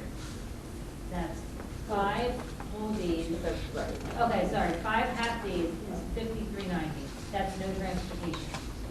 Oh, wow, so we are real cheap then. Yeah, we are, well, we're definitely low, no Right. doubt. From 8:30 to 2:30. No, I'm sorry, 8:30 to noon. Well, see, if we would have incrementally done it every 5 years, or every year for the last 5 years, I've been saying it, then it wouldn't be such a hit. I've been saying that about the tax levy. Thanks to, yeah, Oh. just, listen, here's another Could thing. not resist. I apologize. All right, so Oh. back to the tax levy. Oh, no, Trish. I'm concerned, here's my only concern, is that we're losing state aid, right? There's no guarantee that that trend is gonna stop. Like, I understand you developed the budget, you did, you made your point, but what are we gonna do moving forward if that enrollment trend doesn't change and our state aid numbers don't change? Well, that's a question that we can't really answer at this point. Well, I know you can't answer it like on the spot, but Well, we certainly have to take a look at staff. I mean, if this enrollment trend continues, then you weigh, as far as staff is concerned, but then you also have to weigh the detriment to the academic piece too, right? So, again, it's not a conversation for today, but I truly believe that it's going to stable out. I do. I mean, again, we have 10-year charts that show that it stays stable all that time, and then all of a sudden the pandemic hits and it dips. Like, reasonable thinking tells you that the pandemic had that effect. right. So, But even like to Michelle Doyle's point, with transportation, let's say, I mean, at some point, we're gonna have to stop running, and these are made up numbers, but we've been running 10 routes for 5 years. We're gonna have to say, look, it's time to break this into 9 routes. Yeah, because Like- I live very outside of town, right, Piney Hollow Ridge, not a lot of kids, people. I watch buses turning, Mhm. and I'm going, why isn't my kid on that bus? It doesn't make any sense. Why would one be going by, and then my daughter's at Ritter, and she's like, there's 13. 13? Well- Is it also just the Township of Franklin bus? Yeah, yeah. I've heard that too from parents. yeah, we certainly do. But I mean, it's not Yeah, like, I've heard if I that. lived across the street in Belmont, of course, there's gonna be a lot of buses, center of town, and more popular. I'm down in East Bumble, there's no kids out there, and I'm watching buses like turning up Victoria and then coming down and going past, and they're Township of Franklin, it's like, it doesn't make any sense. I think something else to be considered is, Like, there's 2 or 3 that pick up, like Piney Hollow, Dutch Mill, and Victoria. There's not enough kids on them 3 streets to fill one bus. Could be the different age of the kids, though. No, at the time, well, that's our 3 times a day for buses. Me too. So it's the Ritter, that's the Ritter time frame, or the Janvier time frame. Yeah, keep in mind that we are required to assign every kid a bus seat unless their parent takes us up on the waiver. We have that waiver policy, and we promote that. We are seeing quite a few parents drive their kids. I don't know if you've been out here in the afternoon or in the morning. I mean, it's a parking lot. are we required to have maximum distance between stops 500 feet. 500 feet. is the max? Mhm. Well, is the minimum, I would say. Minimum. Yeah, it would be the minimum, so we can't Oh, have, well, we have buses that are stopping every 20 feet. So, same as in my neighborhood. Every 20 Every feet. house, the bus. Oh, yeah. Yeah, like, Some- when I was And then in they'll Buffalo, idle And and I'm have a like, nice I long have 3 schools coming conversation from the north, with so- whoever's Right, bringing up house the because in probably Janvier, bus. at some point, I think Yeah, there's preschool's probably there's more north midday than too. I have to be, and then, I don't know. No, this is. We I also have do courtesy just busing, which is, and it's a Rudder. If the student Four lives times. within Yeah. 2 miles to the school, Around the we corner. technically don't have to transport them, but we do currently. I've talked with the transportation department of if and when we get to that point of, is it pushing us out of being able to be efficient and on time? Do we not do that anymore? Obviously, that would be a board discussion, because then you're gonna have parents who are gonna be upset, and they're pushback. gonna come to the board meeting. I spent 45 minutes with a parent just yesterday in regards to her child not getting picked up at the door. Yeah, I didn't mean for that to take the turn that it did. So, I was just using, Yeah, okay. I was just using transportation as an example, but, I mean, there's no other areas that we can cut, or things that, I mean, is there any numbers in here that you have especially padded, or, I mean? Well, I mean, of course, we put contingencies for out of district. You know, Right. we have 6 out of district that we know those kids are going out of district. So we have They're not contingencies, we have names of Names, kids. right. buses, the fuel tanks that need replacement. You know, it's a gamble with the fuel. That's Like, I think we're $150,000. estimating like We have the addressable $4. firehead project I mean, Right. that we're trying to $3.70, you know, start. that's an So each average. school Right. You needs know, diesel's over $5 upgraded right now. addressable You know, so- firehead system. I'm paying $5. Yeah, so it's, $100,000 a school, I, plus this building. this year's probably So at least more the difficult than budget any for year to, one like, school, because everything. the time frame Electric is up, the doesn't food is up, equate to everything all is schools. all over the place. It's just, So really, it's you know, buses, who knows? it's Maybe things settle down and addressable next year we fireheds. have excess surplus that we can put into the following budget and not have to handle the tax. Who knows? But Because I'm just very disappointed. Well, I think what you're disappointed about the curriculum piece, not the curriculum, I'm using the word curriculum, but We have a. we have an issue, and we're not. We have an achievement issue, and Right. we're not, as far as I'm being told, being able to address it any more than we've done this year. Do you think, Michelle, that maybe now that the students are in school full-time, getting direct instruction, we might see some improvement that way? Well, I'd let Jamie speak to that. She's going to speak to that Monday when we Okay. talk about their curriculum instruction committee and some of the things that they're doing. So I don't think it's a fair statement to say we're not addressing it. We're not addressing it financially through a budget. I don't mean to say that, but again, it's hard to know what we're doing because I asked specifically for at least the past 3 months to have it laid out for us, what in the budget is being put towards helping our students with the losses of learning, and I don't see it. So, A lot of again, it, you may not see it in the general fund. I know that there are things there, but a lot of it could okay, be but in the Trish, I federal. asked for it to see it, right? Well, So, I mean, if you I look don't at the understand federal how- grants, there's a lot of things listed there for you. They're, right, of what we're already doing this year, right? This year, it's a continual of this year. There's really nothing that's Well- changing from this year through the. But think about this year. Think about the disruption this year. Like, I can't sit here and say that it worked or didn't work. I mean, we had such a disruption this year that I'm not going to base it on this year. I mean, we had triple the amount of COVID cases. We had triple amount of kids that were quarantined this year. We're pulling BSI teachers to cover the triple amount of teachers that I had. Exactly why we need to do something else next year. Absolutely, I Right? agree, Because but, this year wasn't but even you're enough asking to for it catch from them like a up. financial standpoint. Like those, they're the type of things that we're having, those conversations internally. And again, you certainly ask Jamie those questions. I mean, you can come in and meet with Jamie. She'll tell you all the things that we're doing. We're hoping to do them with validity next year. Where can I tie this the COVID money back into your presentation here, Trish? Or is it not? It's not. It's not presented in there because basically it's numbers that were already presented. It will be updated within the special revenue fund. So it really doesn't have any effect on the operating budget because it's all within Fund 20. So what you'll see on page 15 is the special revenue fund that is now $566,000 will increase because we do have, I think, 3 or 4, maybe 6 positions that are paid for out of those grants that are budgeted within those line accounts for next year, along with some health benefits and such. So the total special revenue line item, that's the COVID money? Right now, it's only incurring Title 1, 2, 3, 4, IDEA. Well, how much of that 566 will we not otherwise have had, I guess is my question. Not much of it. Maybe about $40,000 is included in there. That is CARES money that we're spending on supplies, So- cleaning and disinfecting. What are we paying with that, like, when that goes away, that's all, we're not paying anything with that money that's gonna be recurring, are we? Well, we do have some positions, staff members, who are being paid out of those funds. So what's gonna happen? We're gonna cut that staff when, That's That a money's que- gonna disappear the that- following year. right, That's a question that's obviously gonna come down the pike when that budgeting, and/or then taking a look at the scores and the data of what the needs are. So when we're looking at multi-year contracts, that's something to take into consideration. so we're paying staff that we already had.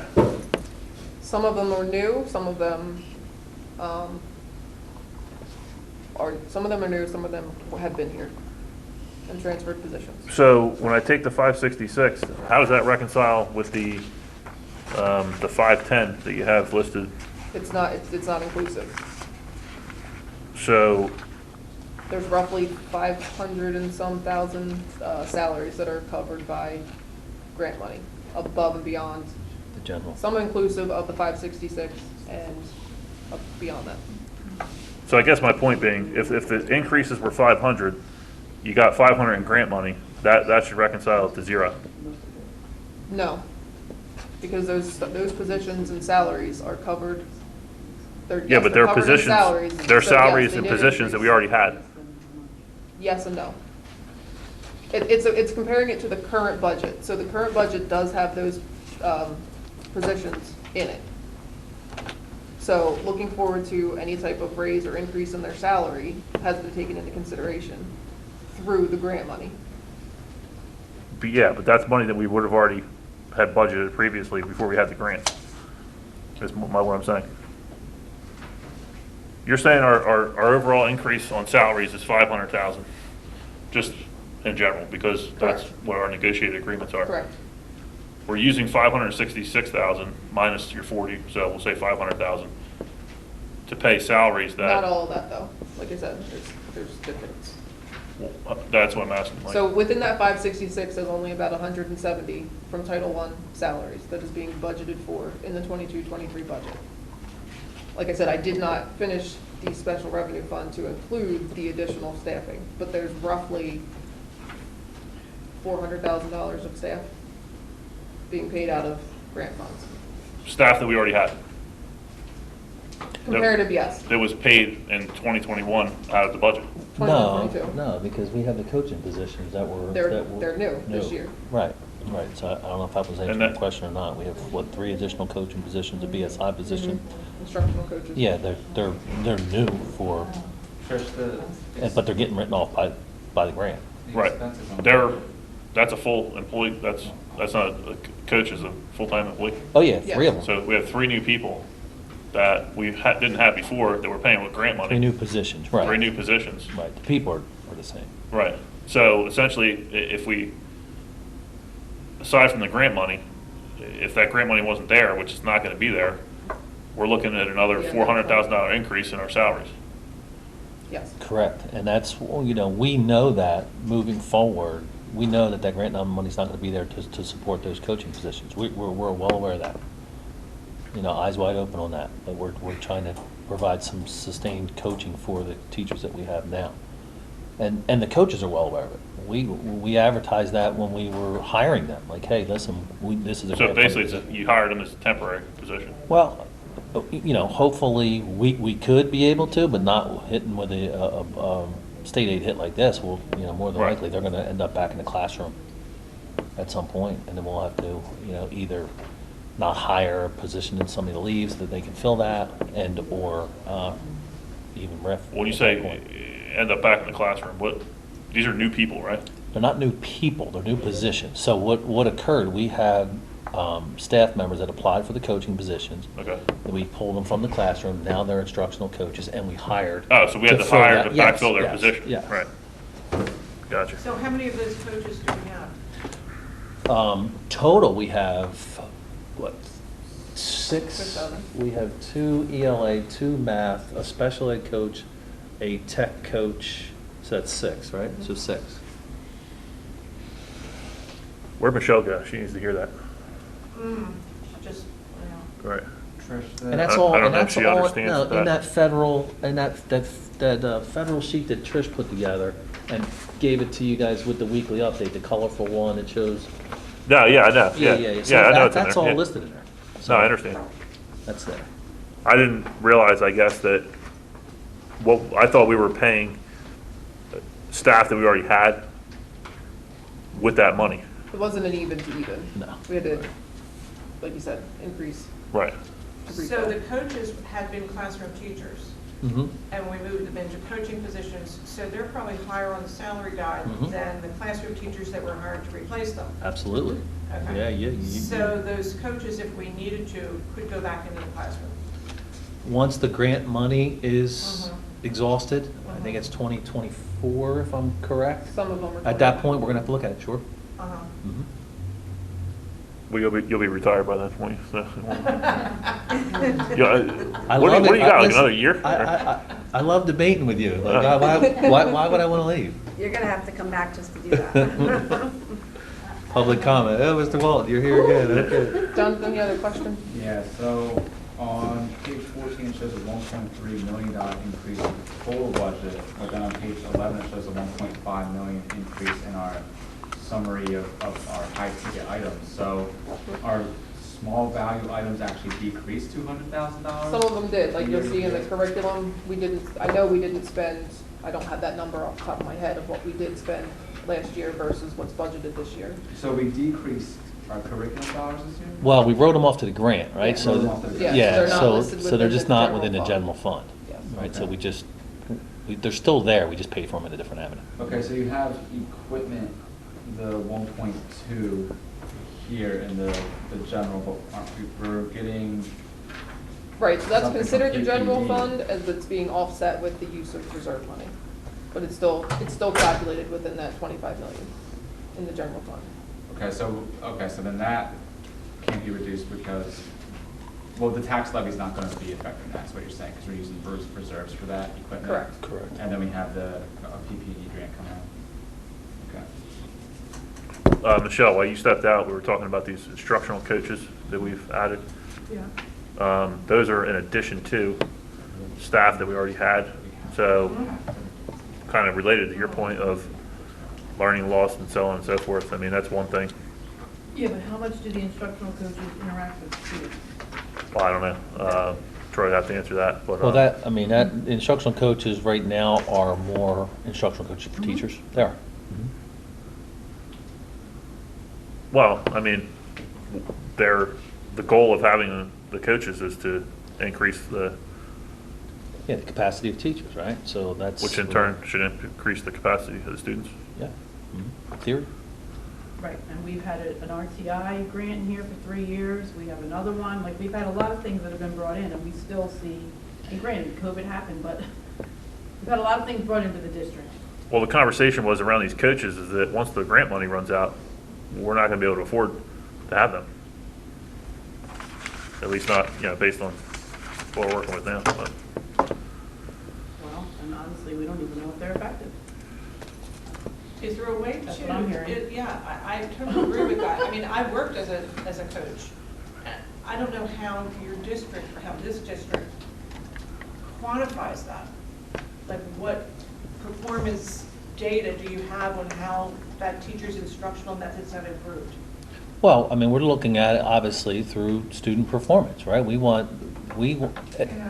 And obviously teacher observation, we're certainly using the coaches, so when we go in and observe and we see a deficiency in a teacher, then we're assigning a coach to the teacher to address that deficiency. So, you're saying quantify, it would be more looking at it from an evaluation Does a coach work standpoint. with the same teacher over an extended period? If need be, sure. And the coaches put on all of our new teacher PD, and we do new teacher meetings during the course of the year. So those new teachers, new novice to the profession, certainly, they're getting a lot of attention. Do Yep. you really need that many coaches? Are you Oh, yeah. having one for each school? Mhm. No, we don't have them really divvied up by school. Really, they're divvied up by subject area. So their expertise is ELA or math, and now we brought one on for special ed as well, which, our special ed teachers felt they were being slighted, and we wanted somebody to focus on special ed instruction, which is important. Yeah. So, And they all started this year? They did. And not even a full year, because if you remember, our tech coach left, and then we were pulling our tech coach from the classroom, and we hired somebody. 2 days later, she quit, so we had to put the tech coach back in. The ELA coach, by the time we hired her, then we had to backfill her spots, we had to advertise. So it really hasn't been a full year of all of these coaches yet. Right. So will the tech number go down at all? Does that include the one-to-one Chromebooks that Janvier won't continue to need, right? No, yeah, we're We'll going to continue. continue that. one. Now that Sure. each child has one, we won't take that away from them. But like I have a second grader, it never brings it home. Same, like kindergarten, but when So what's the point? Second in- grader, they're permitted to bring them home. Kindergarten, I'd have to ask Mr. Kobe where they are. She has no homework, no use for it at home. So what's the Oh, that's a question. $600? Yeah, You my know what I mean? third, Just yeah, curiosity. my fourth and fifth graders don't have homework either. No, they just bring it in to charge it. Oh, that's Yeah, a- bring 'em I'm to not charge it. complaining. That's a You know. question for the teacher, right? That's not a question for My the problem board is just the table. elementary. Yeah, so. Okay. I have another question. So for Ritter, it's a huge number. So why is that one so big and then the other schools are, What page you on, Chrissy? oh, sorry, pie. 14, the pie chart. Oh, Yeah. pie. All pie questions were answered 2 days ago. It was Pie Day, That was I such know. a dad joke. 3/14. That was. That, You should be you're wearing New Balance. definitely Telling her that, banned Jay. from any and all dad jokes from now Dude, on. you guys you didn't even realize what was happening. Oh, I knew about Pie Day. My son told me all about it. Well, you know what's coming up in a few weeks. May the 4th be with you. Oh, Lord, you're done. You're This meeting done. has digressed Yeah. to the fourth be with Anyway, you. You're done. back So- back to Ritter. Why is that number so high and We looking at. the other one's high? So she's looking at. Yeah, just taking a look at, Ritter, Oh. Janvier. 14, Oh, okay. see where it says, Ritter, that number On the pie chart. on the pie At chart. the I'm looking top. at the picture, I'm trying to, It's So the Ritter is 120,000. CLR, And. oh, okay. and then got Main it. Road. Main Road, Yeah. Janvier I has have to more look into that. kids I know what they enrolled have in there. there, but I Main forget Road what has the more big kids ticket enrolled items there. were. So I still know why. Do we have the salary? Typically, hit that budget from year to year is roughly on the same line with what they do each year. It is just more than what Janvier and Main Road do. So while we do try to keep them in line and make sure that everybody has what they need, it is school-based. What's included in that? That's like supplies and stuff? That's a Yeah, big that- number Yes. compared to like Main Road. Yes. They're, again, the big trip, hopefully to Washington DC. Wetlands, luncheons for grade 6. That's what, they're big ticket items. Again, it really just includes departmental orders for the supply closet, general instruction supply, each teacher gets $175 to spend. Obviously, Janvier has the most teachers because they have the most kids. But again, some teachers and or staff are housed at Ritter who could have additional supplies there. It's just weird, like, Janvier has like a lot more kids and then their budget is a lot smaller. Is Ritter a larger building, square footage? No, Janvier. Janvier's our largest one. And then they also have the solar, so does that help at all? That would be in a That goes different. in a different budget. Yeah, That's- different area of the that's- budget. Yeah, that's not in there. It's a strictly, school level, school-based Oh, okay. expenses. Not to even get off on this tangent, but the ESIP, we were supposed to get an audit from them Correct. because what we're paying them was supposed to be offset by our costs. And if it wasn't, they reimburse us. Did we get that audit? We have not yet. When does that We take have to place? go out to RFP for the independent. For the review, audit? For the review to close The it out. ESIP was, they came in, they changed boilers, they weather sealed, they changed all the lighting, and they said, we're gonna do this, and we're gonna charge you $2.2 million. But we guarantee that you'll save $2.2 million over the course of 20 years on your energy bills. And we bought an insurance policy that if we're not saving that, they pay us the difference, but it's only in the first 2 years, so they have to do an audit to see if we're actually saving the money and then pay us the difference. So, And does the solar generate estimates?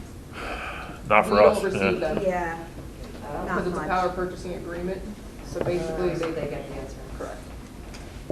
Correct. All right, any other budget questions, or if not, sorry. The school buses, you said that we could potentially push those out a year based on the retirement schedule? Was that what I heard? We could Yeah. if we had to. That's based on the DMV saying that they would agree to let them, through inspections, say, Okay. no, this bus can stay on the road. Okay. Obviously, it's not ideal because they are the older buses, Mhm. 15 or 20 years old. They're the ones that have the most problems. So it's been more beneficial to be able to get that off the road quicker because then we don't have the repair and maintenance costs to it. Makes sense, yeah. And those are the buses that would break down, we have to get towed, towing's an expense, so. They'd probably give a waiver if you prove that you had ordered a bus to replace the one. Correct, correct. I think it's just statewide for the year. If anything's coming off the schedule, it's given an additional year. Any other questions? Out-of-district placements, that's us basically busing students out? Yes. Sending students out. Tuition and educational costs only in there. Transportation for those students is covered in the transportation portion of the budget. And there's only 16 that represent that number. Well, that's going up. It's going up. Yes. There was Currently, 6 however, there's additional. budgeted for an additional 5 or 6 based on what their needs may be now. 16, I think is low for this number of kids. I think Clayton has like over 30. I mean, on the dollar, like 1.2. I know. Yeah. And not transportation. But that's also inclusive of the child study team efforts here in the district. So it's not just straight money being spent out of district. You guys So have for 30 the some? copiers and fax thing on page 14 again, Mhm. is that the year that we're spending on just Oh, yeah, copiers true. and faxes? Is that including Copiers, the printers, copiers and fax and copy machines, yes. They're probably all leased, right? Yeah. They are, with a maintenance plan. The printers are a different item. Those are in the tech budget, because those are managed by tech, and that is also a lease payment as well. But the copiers and the fax, we have an e-fax. We don't really have, I think, we don't have any fax or Fax fax machines. You machines. want to save us money to just pull out, buy them instead of leasing them? Yes and no, because then you're still paying for the supplies The maintenance. and the maintenance if something goes wrong. Yeah. So, Well, wow, something goes wrong every day. yeah, yeah. Like we get a lease on ours at work, and I only pay off what the copies that are made. So, Sometimes it's user. You gotta put quarters in it, or? no, but it generates a report at the end of the month, and that's how our lease payment is. Yes. We also have that, Generated. but it's also So it's cheaper. So it is cheaper this way, because some of the reports, we print $20,000 worth of things Right. a month, And we get depending on the paper month. from them too? No, we get the paper through consortiums or other vendors, So we shop around. yes. Toner costs a lot of money. Toner I does bought cost a some, lot yeah. of money. Colored ink. Yes. Yeah. Yes. We don't have color printers and or color copiers in all of the schools. I think Janvier is the only one that has color for the lower grades, of course. This pie And chart. again, it just keeps costs down. We have it, yeah. Clearly, we Costs have it. $100 to just print these pie charts for everybody. Yeah. Yes. Jonathan, we can discuss this more on, I'm not directing this at you, but take the information, review it, and if there's more information that we want to discuss on Monday, we can do that, correct? Absolutely, And- but yeah. if you wouldn't mind, if you have a question. Yeah, if you have a shoot it- question, direct it, yeah. Shoot it to Trish, so we're able to. Prepared, yeah. Yeah, so what we're pretty much asking with, we've given you this, the budget is balanced within the system that I then have to say, yes, the board has approved this, and it goes to the county. So if there is anything that we're going to have to change, it's gonna have to be like a discussion, and then we're gonna have to really go over it. So you'll see on the board agenda that we're gonna go over now. The numbers here are what is reflected in the motion to approve tentative budget to be sent to the county. So if there's anybody currently that thinks they're gonna say no, please speak your piece so that we can be prepared and hopefully make adjustments.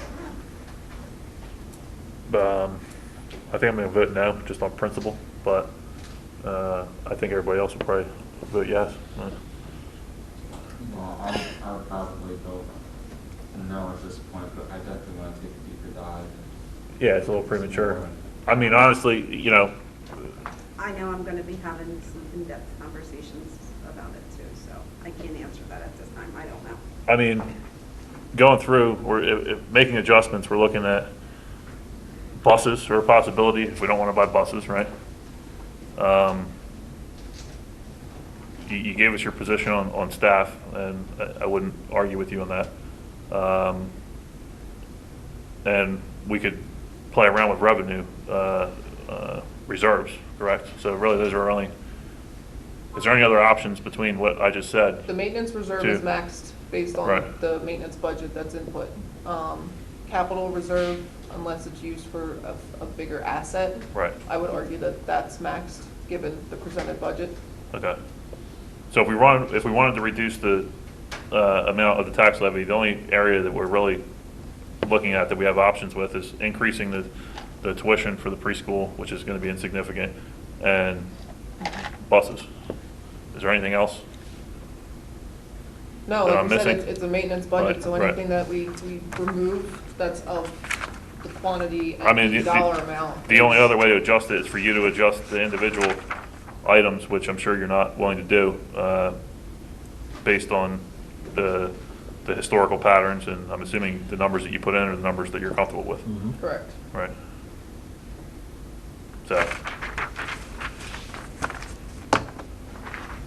we'll continue to look at it and hopefully, Yeah. I mean, Well, and you guys have to understand, I mean, did we want to come here and say there's a 5% increase? Absolutely not. Her and I were like, Jesus, Jason's going to be pissed. well, no, right? So, because previously you know, I you mean, said that's it's not just- gonna be 0, we're gonna have to use the 2%. And then Yeah. you give me 5%, I'm ready to Well, fall out of and- my chair. And but- that's where we were. I mean, we were originally, all right, let's go 2%, and then, If you know. if I had a reason to argue with you, I certainly would. I mean, you know that, but, I mean, other than the But- school buses, right. and unless we really go in and just start changing a bunch of stuff, I really, I mean, your reading specialist position is what? Always. we What, cut it, 100? we took it out. I thought that was in here. No, No, we took that we out. took that Oh, out. you took it, okay. We so- took that out, one of the custodian positions, and what else did I say? I mean, that's the only other area, the Special ed county, teacher that we Special ed didn't- teacher that that we we didn't took out fill as at this well. point, we took it out. the county had suggested a reduction in custodians. I'm not advocating for that, but is that No, they something? actually want us to have more, I thought you yes. said it was the No, opposite. reduction, Yeah. yeah. But what are we talking about? One? No, it's minimal. It would be, it would Yeah, be it's not, one. yeah, it No, doesn't. You're not changing it. It's not worth firing somebody over Right. what the difference is. No, Right. no. So. All right, so, Yeah. What about, so this trash thing is kind of disturbing. So, like, 25,000 a year in trash I mean, don't we pay taxes? Yes, but the township was no longer willing to pick up our trash. Okay, so we should be no longer willing to pay the taxes. Like, I mean, how is that just like okay? You'd have to go to the township meeting and Yeah, question that's it. a- That's not something that could be answered here. Here, right. here's the quick answer, okay? And go verify it, because maybe I don't have the story correct. But there was some dispute between the township and the Delsey Board of Ed over trash pickup. And by default, we got lumped into it because they were picking up our trash as well. So there was some sort of something going on there that they didn't want to pick the trash up anymore for Delsey. So they couldn't just not pick up Delsey's, they had to not pick up ours too. And that's what happened. Well, didn't they quote us like a big number, and we were able to go out to private vendor and get a better deal? If I I don't know. remember They part of cooked the that. number You remember somehow. that? Yeah, Service I mean- was also an issue of when they come, how often they would come, Yeah, we're- dumpsters overflowing, that type of thing. But honestly, the cost of trash, like I have some commercial properties that have dumps, like, that's not really a lot of money, like, for the trash pickup, 25,000 for the three I was schools. just trying to save money somewhere. Right, so- yeah. About They at least 2,000. they at least come 2 times a week over here, and we have, Yeah, it'd be nice if the township did it, but if you go there and you ask them, they say, well, it would cost us 50,000 to send our guys there, Yeah, this and that's that. right. So that's what they will say, you know what I mean? If we take bus purchasing out of this budget, You can't. We do have to we have 2 replace that we have to some. replace. Yes. But we could get a waiver on them. per Wasn't that the already replacement discussed? schedule, could we get a have, waiver. we have 54 passenger buses and one special needs ed bus. bus. So there's So 2 of them we 5. could possibly get a waiver on, but the rest of them need to be replaced. Okay, so how much would we be saving if we didn't order those extra 2 buses? Like about 250, 200, 250. Yeah. half of what the increase, the tax increase is. So, Well, But that's That also, just but compounds that's it for being, next year. it does compound the issue, but right now in the budget, it's being allocated and paid for by capital reserve money. So, It wouldn't affect, right? But I thought that had to be approved by the county anyway. It does. It does. Okay. Crossing my fingers there. Not approved by the county. So it's not. Then we're not approved by getting the any county. buses, yeah. Then I don't know. Then how safe are those old buses? Like, are we talking about like, we're putting kids on like falling down buses? They're not that bad. They're not, yeah, the tires aren't rolling off as they're rolling down the street, no. Okay. And we do have quarterly inspections as well, so it's, there are the people at the state taking a look at the buses all the time. Yeah. Those buses, once they leave here, are gonna carry Venezuelan kids for another 30 years. You heard me So right? obviously, What'd you say? I said, when those buses leave our district, they're gonna carry Venezuelan kids for another 30 years. Probably, yeah. Yeah, they go, they ship them overseas. so obviously I know that there are more questions. Take a look at the paperwork. Please just email me directly and we'll be glad to answer the questions via the weekly update, so that everybody's aware of it. Just to kind of cut down on the time of going over the same things Monday night as well, because this is why we have this meeting to go over all this stuff. So back to the bus issue, I mean, there's some way you could shift some stuff around, right? To, I'm sure I could figure something out. if that's what we wanted to do and decrease the tax levy. Yeah. It's called cooking the books. You said it, not me. Yeah, Yeah, this is a public meeting.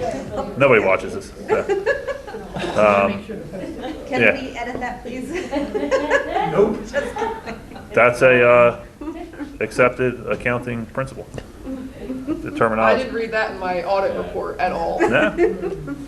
All right. Jonathan, We could look back Yeah, at us up on that. that's, I was looking for a generally accepted principle. Generally accepted. All right. All right, new business, there's nothing listed. Does anybody have anything? We did the HIB investigations. Yep, so you want to click on that link to look at the. Yeah, look at our agenda for the 21st, please. Yeah, not pretty, it's very light agenda, so we should be able to get through this in just a couple minutes. So obviously, we have the strategic plan presentation.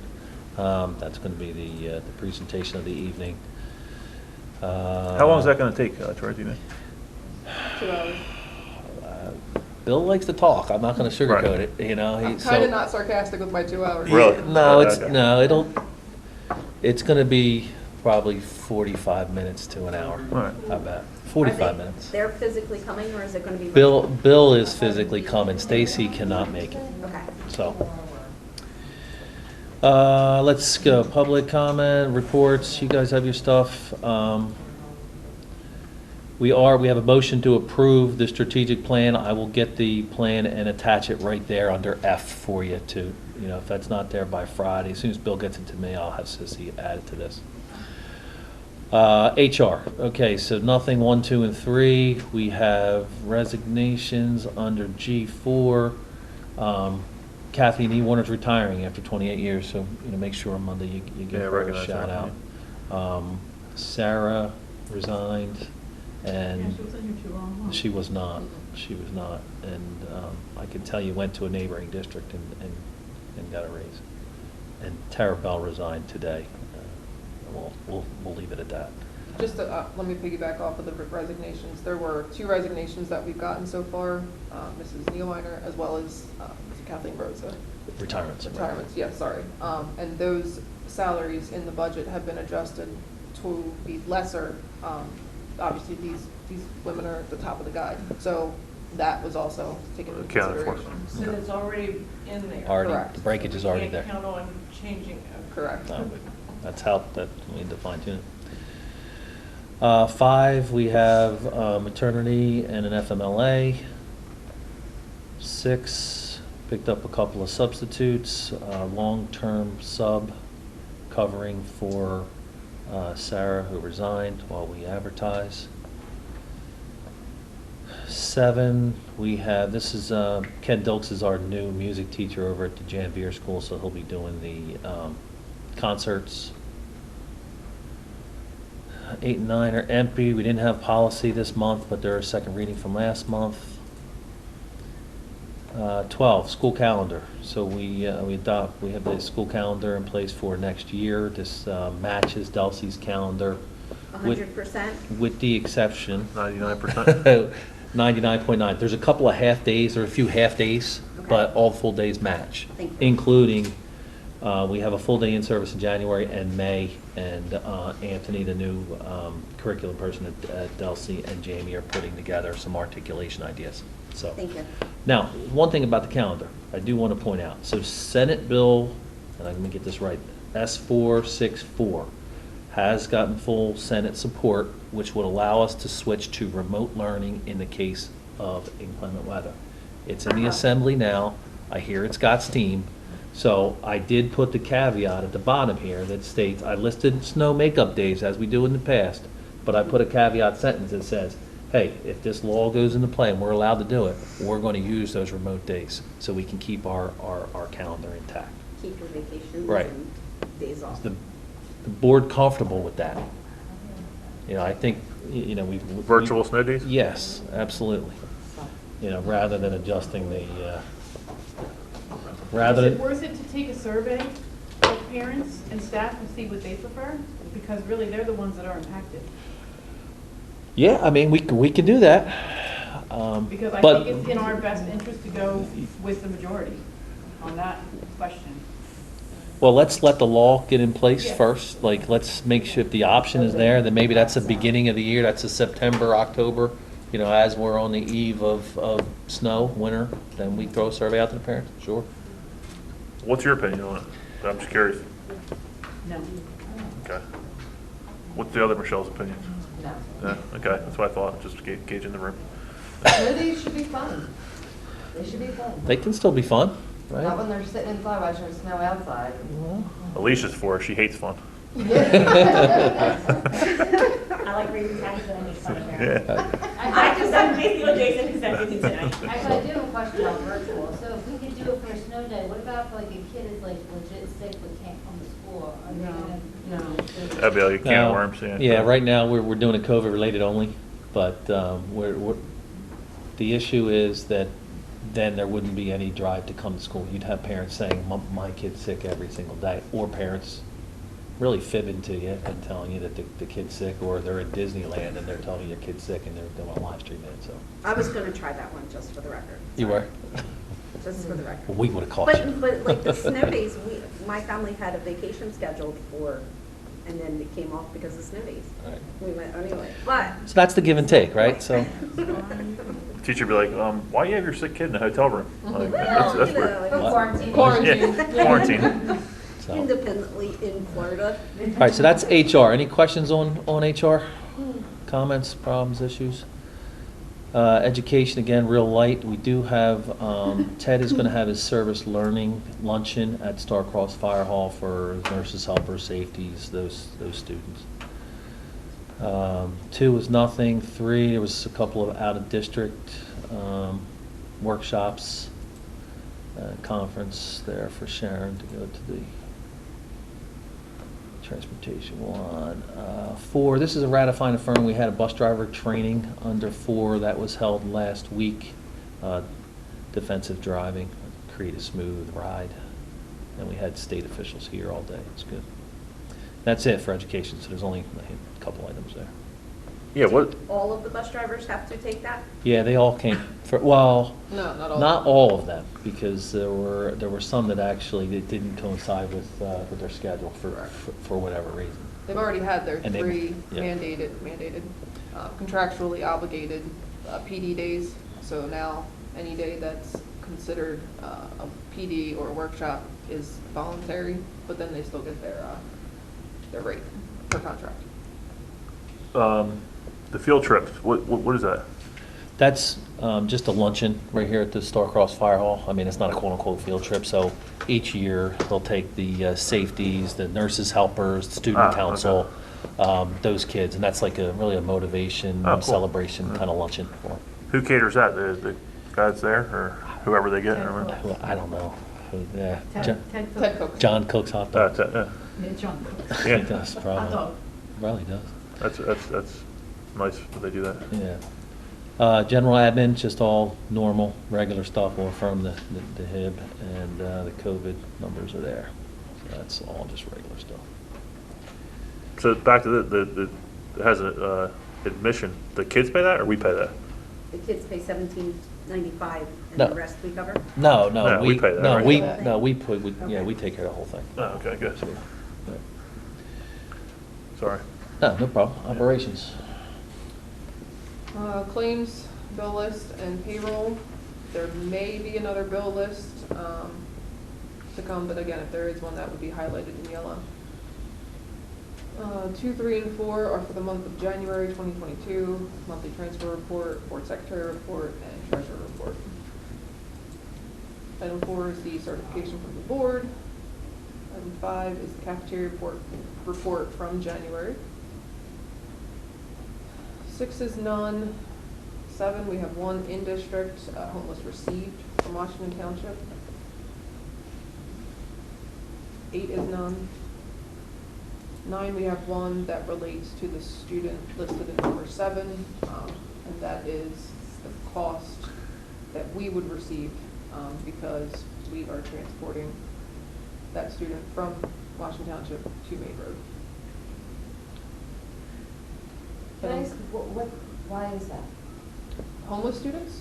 Yeah. So if they're placed and/or residing in another district, if we are their last resident district, we are responsible for the money. So just like if the student lives in Washington Township now, but is considered homeless and has not domiciled there for over a year, then they're still responsible for the money. Just for 180 days, unless they move again. Yeah, And start doing. yeah. And they can move at 179 days. And Is then that that's- foster kids as well? It could be foster, Okay. ECPP, homeless, Okay. yes. 10, 11, and 12 are none. Item 13 is the ESEA, ESSSA, which is also just Title I, Title II, and Title IV. It's the amendment due to the calculated carryover amounts. So those are the adjustments made to those line items. 14 is the ESS Northeast, which is substitute, source for teachers, used to be source for teachers. Used to be so. As noted, all rates for 22-23 remain the same as 21-22, so no increase there.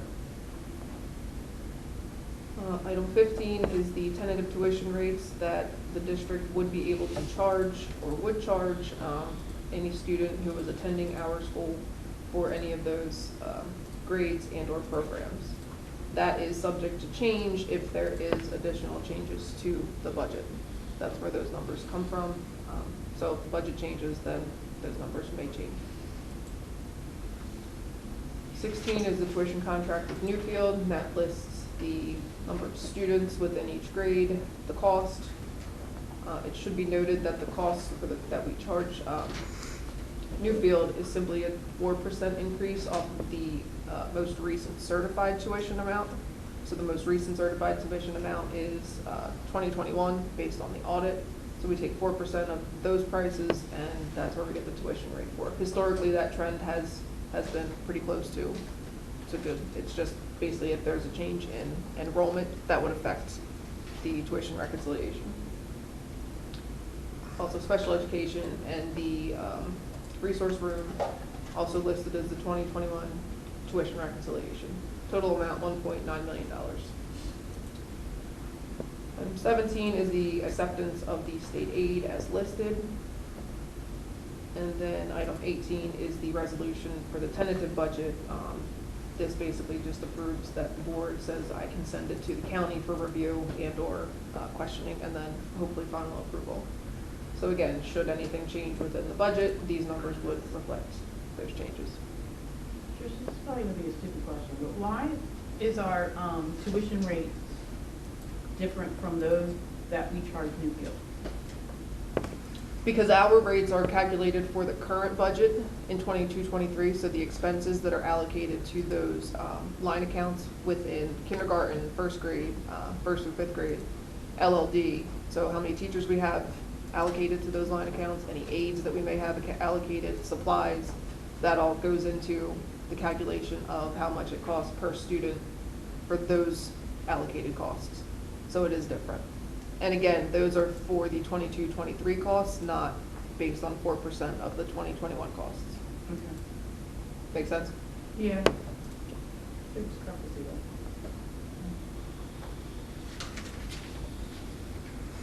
And that's it for operations.